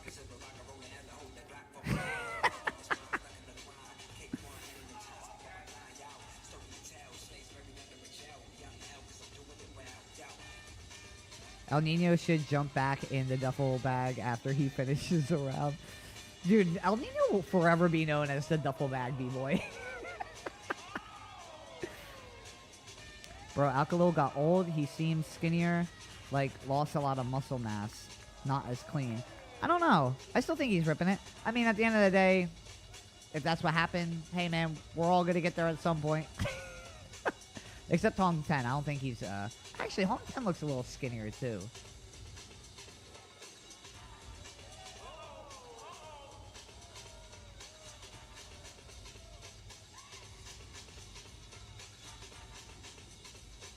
Dude, Uzi Rock's rounds are so long.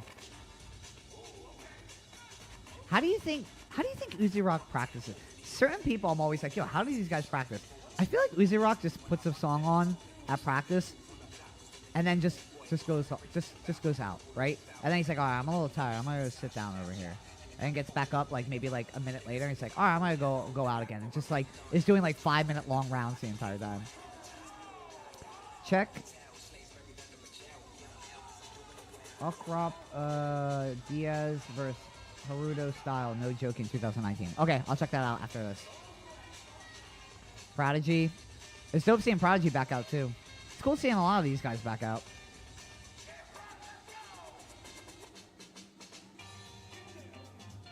Let's go, Kinder.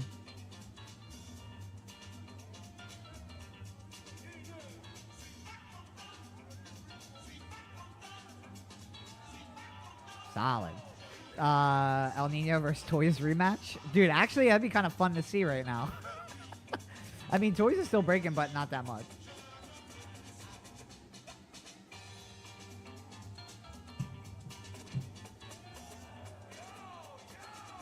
Dude.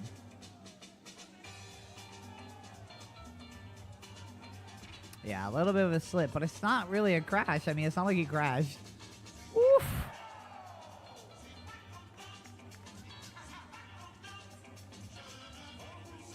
It's cool seeing you back out, Dom. Wait, what are you talking about? You mean like back online? Jeez.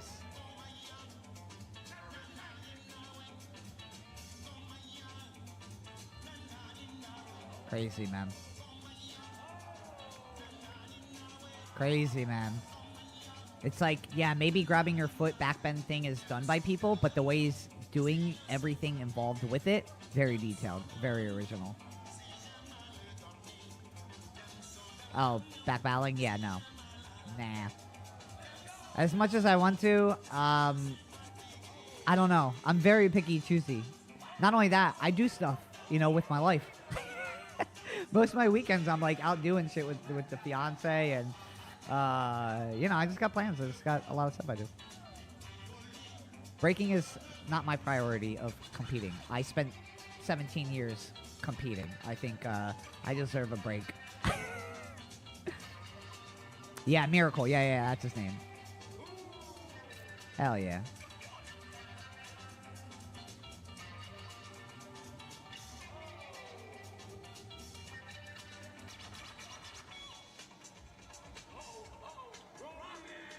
Robin.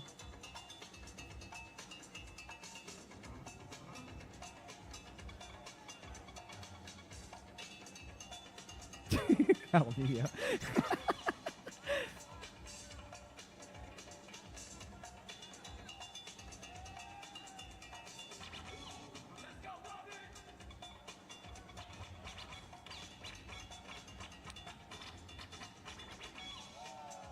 A little bit of a hop. He's just chilling, man. Yeah, I think, you know, whatever people think about Robin personality-wise, I think detail, technicality-wise, Robin has always been, like, super dope. Very, very, very detailed, where, yeah, maybe some people are not going to get it, but if you understand, you understand. Like, he's very, very, very technical. Maybe it's not the biggest moves, but these are the type of things that I really like to watch people do. Ruin looks like he's like fully back into breaking too, which is pretty sick. Ever since the Lords of the Floor come back, then he did the 40 and up battles. And also I think, like, I don't know, I feel like Ruin like doesn't get enough recognition of like just the influence of power that this guy really pushed on breaking, right? Like, people know Ruin of you know, he's Powerhead in the USA, but like Ruin was the guy who was doing shit first, right? A lot of power moves that you see today, Ruin was doing it first. Not taking away credit from, like, you know, what's his name from Soul Control, like, who's Charles' brother's name? Who created the air flare? Pablo? Think so? Either way, not taking away from them guys. Ruin definitely created a lot of like technically were his signatures that a lot of people do today that kind of just made it into the pool of breaking. The hype the crew battle is kind of gone. Sadly, crew battle lacks routines nowadays. Yeah, I'm okay with that. I like crew routine battles. I mean, I think Green Panda does a fantastic job of. I think what happened was people took it a bit too far. Like, I'll give you an example. So LOZ went out to freestyle session, I think like 3 years ago or 4 years ago or something. And they entered with like the OGs, like my generation entered with first generation. Yo, in the prelim round, the crew that they battled did a like, they just did a routine every time that like only 3 people from LOZ got to go out. And it was like a 10-minute long battle. Like, I think people take crew routines a little bit too far sometimes. And yeah, I get it to a point. But I think crew routines, when they're done correctly, super dope. Robin is top 10 of my faves. Watch always something interesting. I agree. He always is doing something. Whether it's like super big or not, I think it's always super technical and super interesting to watch. Also, man, they were selling Alkaloid out. Or Alkalo out a lot. Yeah, he's not getting acknowledged enough. The various forms of Air Force. Yeah, exactly. Yeah. Oh, shit, it's that move. Dude, that move is so nasty. There's a clip of him, though, where he does that, and then he spins a drill out of it. Dude, that is such a fucking sick transition. I wish I would have thought of that when I was, like, really prime breaking.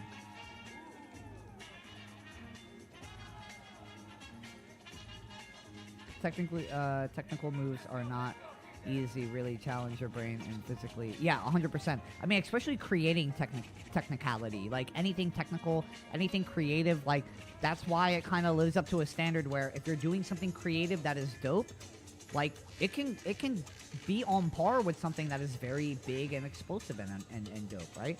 That's the benefit of being creative. You're not using energy, but if that idea is good enough, you're saving energy and still being dope at the same time. So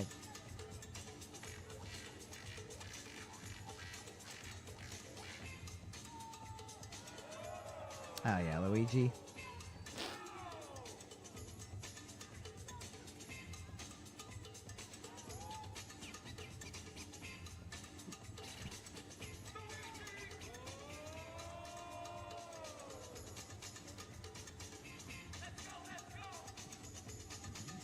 Now, Green Panda is like a clothing company, right? Or like, I guess like a sponsor? Because don't they have like a Green Panda event or like another crew somewhere else?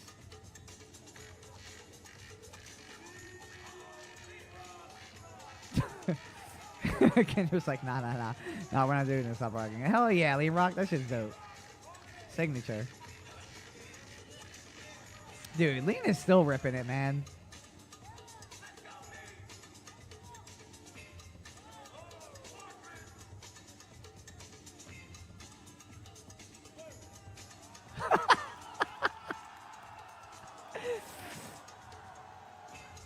Kinder just smiled and started walking backwards with his fucking leg. They rip his leg out of the socket. To be fair, that was a very bad commando. I mean, it was a normal commando, but it was just it's so easy that there's no way it should have been done that poorly. There you go. Just go. You guys are good.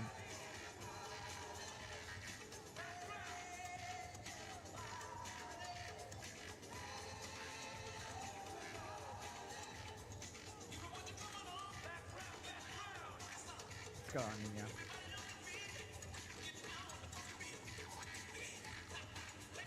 Hell yeah, Pookie. Alright, Grom. Green Panda is a sponsored super crew by China. Yeah, right? Is that what it is? That's so weird. That's what I thought, right? It's very weird, like, because it's just like the Russians.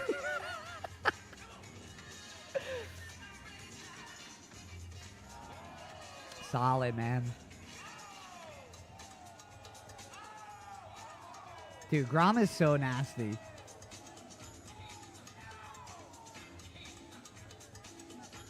You know, Russia has their like breaking federation thing, their like breaking league type thing, and so I'll watch that from time to time with like all the guys like Grom and all them. And normally when Grom is out there, man, he is ripping it, dude. And it's somebody that like I feel like not a lot of people really talk about too much. Rocks right.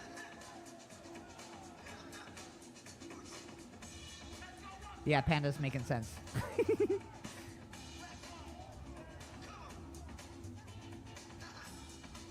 Let's go, Rocks. You know, to be fair, I don't even think I watched all the 40 and up battles at Free Stuff. I haven't. To be fair, I probably watched barely anything of Free Stuff session this year. I think Grom should be in BC1 as well. I agree. He has the, like, all well-roundedness for it. Oh. Rock. Yeah. Beat Street. Beat Street. Yeah.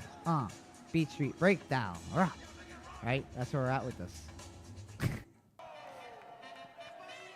Oh, okay. This is tiebreaker. I saw the tiebreaker. Tiebreaker's wild, man. God, man, this song. I don't know. Okay, don't get me wrong. Love the classics and everything. If I were to hear the song in a battle, though, I'm numb to music like this. Like, I can't move a certain way to music that I'm numb to. Dude, that's so nasty.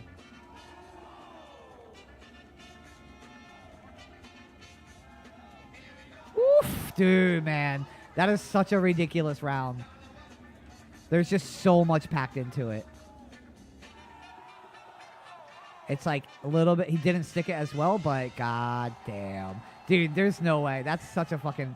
Like, the round that comes after this needs to be, like, next level type. Everything in this round is, like, jam-packed. Even with the ending being not that clean, goddamn, dude. That is such an impactful round.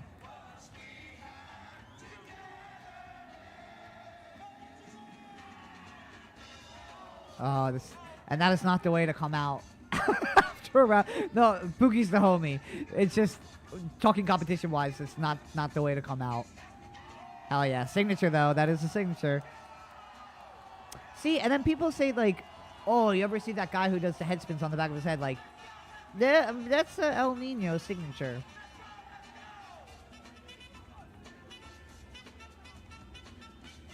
Let's go, El Nino. Hell yeah.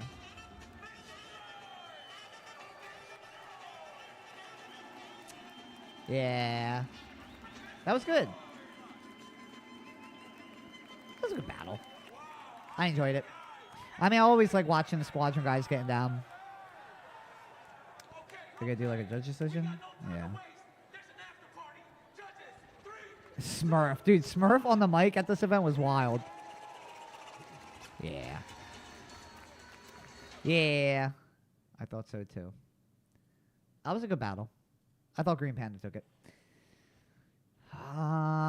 Let's see. Do we have anything else on here? While I look around. Oh, somebody wanted Hero versus Ski. Oh, I think I've seen this battle before with Hero, and I did. I watched this.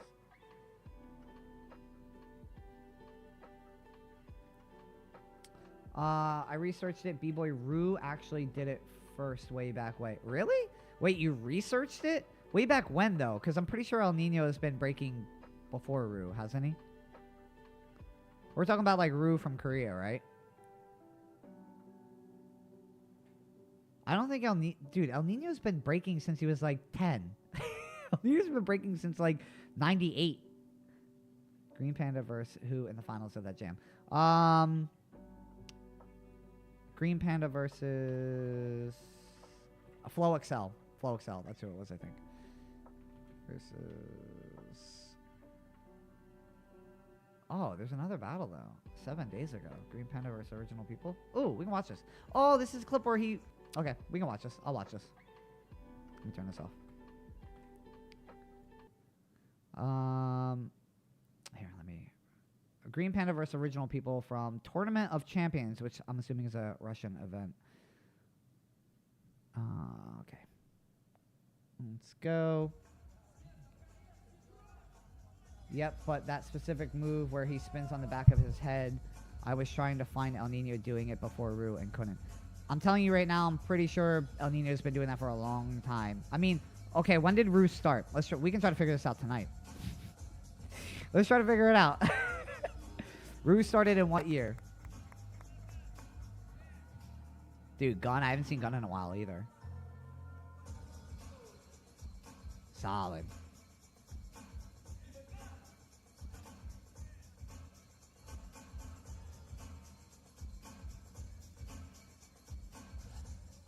Oh, you guys are good. Chorito. Actually, I just saw Chorito and Ziprock during the battle. Super Break, I think it was. One of those battles. But they just ripped it, man. They were like killing it all night long. Oh, I'm sure way before Rue and Night. Oh, for sure, way before Rue and like 98. Yeah, I mean, I'm just saying that because you said Rue actually did it first. You researched it. So I assumed you had proof that El Nino never did it ever. Or like El Nino said he only created it like 3 years ago.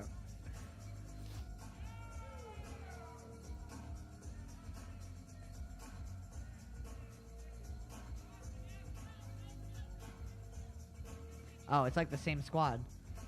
Oh, besides somebody new. There's somebody else in here. Also, I noticed that the music in the Russia competitions, like, I think it's all, like, their own DJ stuff, too. Like, I don't know who the DJ is. I don't know. Usually it's, like, Scream or somebody out there. I forget, but solid. I mean, this is a solid squad. They might as well keep competing together.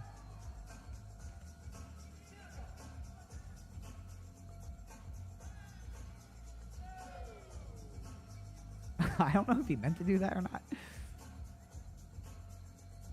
Oh, B-Boy Bars? Okay, that's who the new B-Boy is. Let's go, Kinder. Solid.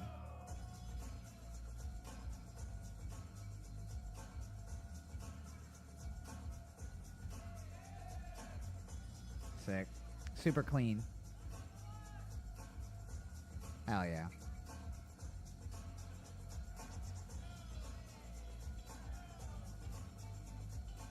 Nasty.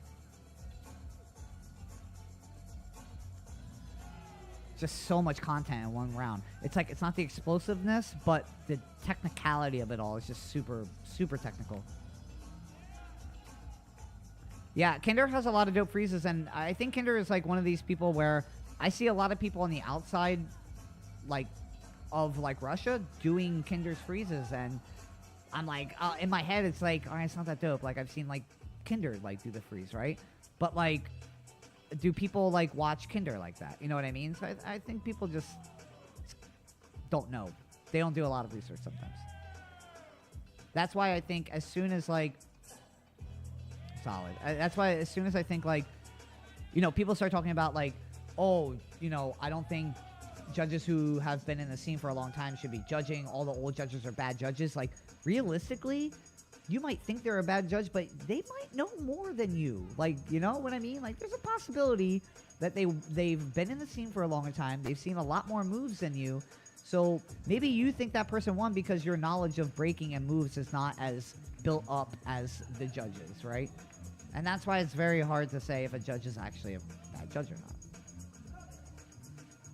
Yeah, shout out to Eastside B-Boys. They're all the homies. Kolobok, too. Kolobok is another one that, like, yo, Kolobok was doing so many freezes that I see today, and nobody calls anybody out on it, right? But for me, like, viewing them wise, like, it's Kolobok like signature moves. Let's go, Robin.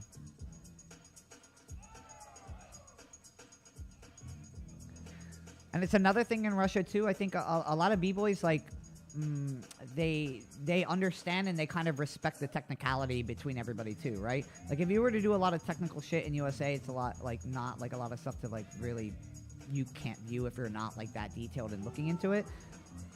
Barely anybody's gonna say anything to you, right? And I think in Russia, like the crowd especially will take extreme Damn, that's nasty. Extreme, like, respect to the technical work as well. Kolobrock is kind of still battling.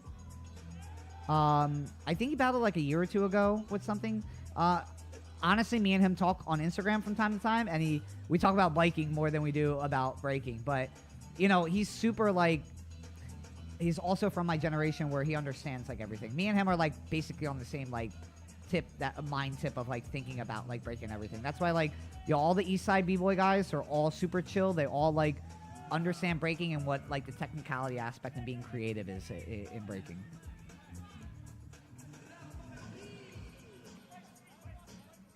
Let's go, gun. I mean, both crews, like, original people, Green Panda, like, this is, like, top tier creativeness of, like, Russia. Bars is part of Brother Green with physics. Goddamn Cheeritos, hi. Is Brother Green part of Green Panda? I'm just asking because green is in both the name. The Ziprock dude. Yo, Ziprock's on a comeback. I'm not even gonna lie, this man has been smoking people lately.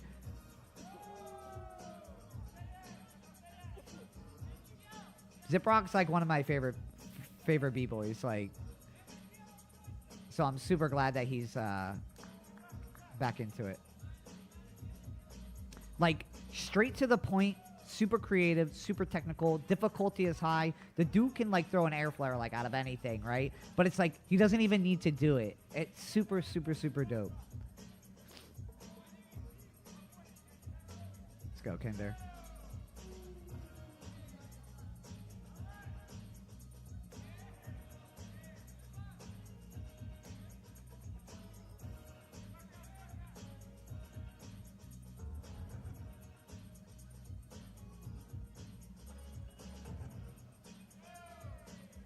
Oh, routine from Squadron Battle.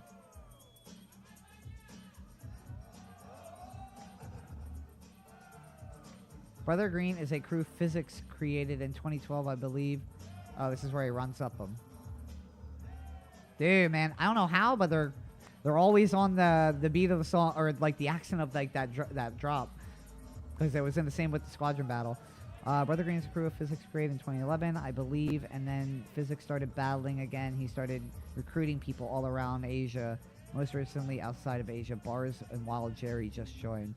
Oh, I was gonna say Wild, but Wild Jerry. But that's crazy. I did not know that. I know physics had, you know, something to do with Brother Green. I just didn't know like the history with Brother Green. I'm sure Little C. Remember Little C, the Powerhead? He was part of Brother Green, wasn't he? Physics is also part of Green Panda. That's probably why I'm confused. That's why I'm confused. He's got Brother Green and then there's Green Panda. Damn, that was sick. I like how they laugh and make jokes at each other regarding repeated moves. Yeah. That's, dude, and that's when you see, like, the crews, like, have a respect for each other, right? Like, there's two sides of, like, breaking when you're battling against somebody. It's like, you have a respect where you're, like, no matter what, I think respect-wise is not talking shit during a battle, like, aggressively. Like, I think you can talk shit. It's fine. That's just what battles are. Damn, that was super dope. But I think when you're over the top talking shit, it's bad. It's like, it's a bad look. It's like, there's no respect in that, you know? It's like, when you respect a crew, like, you shut your mouth. You can call repeat here and there. You can say it's a bite here and there. But to go over the line, like, in their fucking faces going crazy, like, that's not being respectful to the battle, right? I think you can tell a respect aspect between two crews when either they're being super serious and they're paying attention to everything that's happening from their side and your side, versus you can just laugh and have a good time, you know? Like when we battled Atsuki and Assassin, right, in Ohio, like that's one of the most battles where I can think of, like, yo, we respected them, they respected us, we just had a good time going out there, right? Like, we were laughing, they were calling our bluffs, we were calling their bluffs. Like, that's just what it is, right? There's a respect level to battling when you battle. Wait, physics isn't Green Panda? Okay, so is he not part of Green Panda, or is he? Now I'm confused. Bumblebee, nor Diamond versus Exaggerate and Baj. Oh yeah, somebody said something about, or I saw that battle was like super hyped too. We can watch that after this.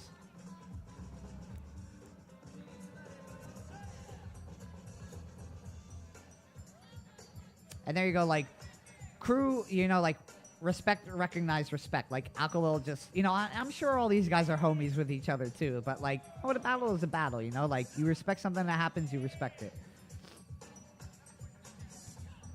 Yeah, he's not Green Panda. He's Rivers, leader of Brother Green and Juice Crew. Maroon, you seem like you know every little detail about physics. Do you want to write his biography? You can do that, and then we can cut a deal if you want to make a book over it. Let's go, Kinder.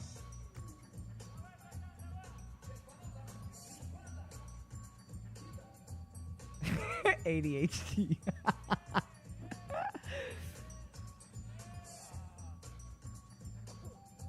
Dude, this is a super good battle. This just happened last week, 7 days ago.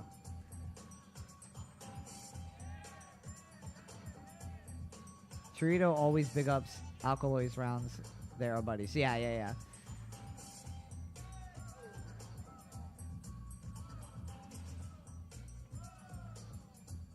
Hyper focus on little details.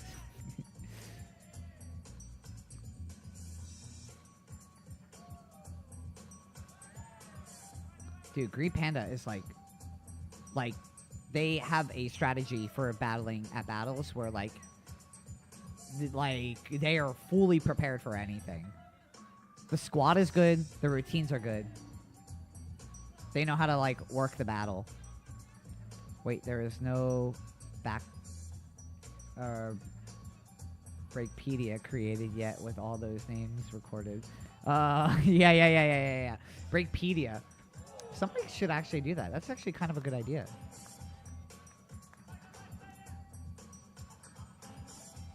Woof. You can see, like, you saw Gun over there. He's, like, shaking his head, like, yeah, that was dope, you know? I think, like, that's what I mean where, like, real recognize real, right? Like, you can't downplay that. In any other battle, like, if you're, like, going against somebody, people have this idea that, like, if you're going to be there and, like, no, that was stupid. Like, no. Be honest. Like, you know that was sick. Like, I get, like, people want to act like certain shit is not dope because you're battling against somebody, but, like, come on, man. Like, when something is hit, something is hit. Let's go, Zip Rock.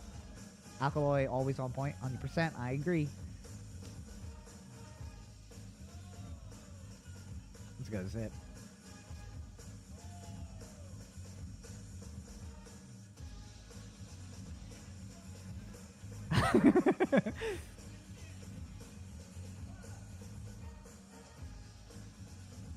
It's dope seeing Miracle out too because like Miracle was like somebody that I think there was a popular clip of him that was out a while ago, and then he was like doing a lot of like Russia stuff, like battles, like kind of on low key. And I remember seeing the clip like years and years ago and being like, dude, this kid's so nasty. But I never saw him in competition, so I'm glad he's like out with Green Panda, like with like the bigger names and everything.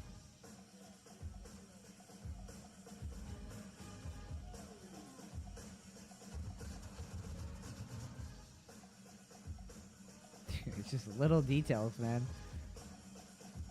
Not always on point, but his level is always extremely difficult. Yeah, 100%. I think Akalil is mostly on point, right? But if he has a little bit of that, you know, 5% off point, I'm okay with it because of the level and how much he packs into everything. I'm okay with certain things being off a little bit, right? As long as it's not a ridiculous crash, then I'm like, I'll allow it.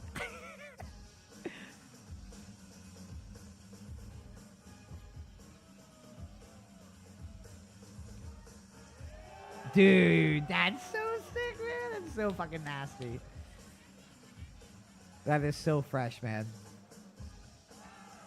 Ripping it. That one arm air flare 360 suicide is... Dude, it's really weird. Yeah. You move that bars end of this round. Oh, yeah. That move is like... It's weird because like I've seen it done amazingly well, but then I've seen it done amazingly bad. And if it's bad, it doesn't look that good. But when it's done well, it's fucking ridiculous. Sick, man. Do they have a live band? That's super dope if they have a live band. Sounds like a live band. Maybe not. That sounded like a live band, but maybe it's not. You know who probably has the best live band of a jam? Who's Got the Flower? That jam? It has a live band, and they play, like, classics with the whole band, and then they get the band involved with the actual breaking that's going on. That jam is, like, I don't think anybody will top a live band but outside of that jam. I think there was, like, a Korea jam also that had a live band that was super good. Probably a little bit more recently. Goddamn Torito. Oh, he's calling Blight on it. He said, that ain't your move, bro.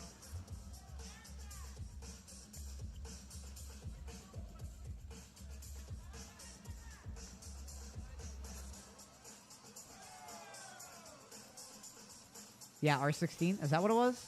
It was a new R16, though, right? Let's go, Churrito.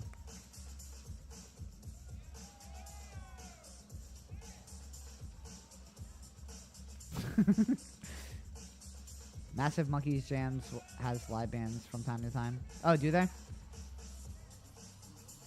I think there's a better feeling of a live jam being with you. I think hearing drums and the bass there physically is like just night and day of a difference between just playing the song over the speakers.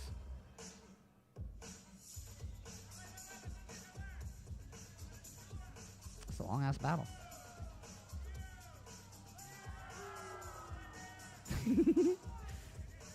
Whoa, I thought he was gonna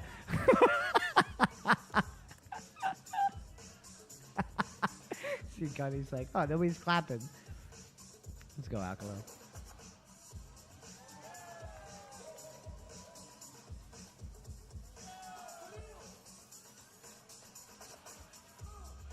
Solid, man.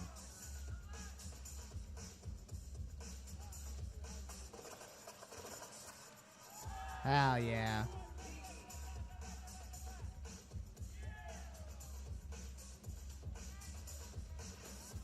Dude. Oh, that was it? Okay, cool. Man, that was good. That was a good battle. Oh, who ended up winning? Oh, Green Panda won. 6 people voted for Green Panda, 1 voted for... Well, I'm just reading it. They don't show it. They just have it up there to read. Okay, guys. I'm going to get off tonight. I just want to come on and chill for a little bit. Yeah, so with that being said, I don't know. I got a new video that I'm going to be doing. I'll be dropping it on YouTube probably, I don't know, probably 2. I don't know. It's a busy week, man. It's Christmas. Everybody enjoy Christmas. Sometime next week, I'll have a new video on YouTube and then live stream again. I'll probably try to do on Sunday again. I'm going to try to stick to Sundays just because it's the easiest day for me to, like, kind of work around. Mondays, actually through the week, I can kind of do it earlier, like between... What is it, like 9 in the morning to like 3 in the afternoon? But then I got work because I work at nighttime now. So with that being said, I don't know if I want to do weekdays or stick to the weekends. I'm going to kind of play around with it for the next like couple weeks and then kind of solidify something after that. Also, I got to figure out what I want to do, like watching battle-wise. Like I'm trying to stay away from getting every single live stream that I do demonetized because I am watching breaking. So still in the process of going through that.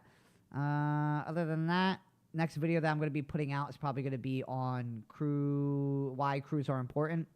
That will be on the Patreon and that will be over on YouTube as well. So check that out. I'll be up probably within the next like week. Other than that, if you're not subscribed, hit the button. It's free.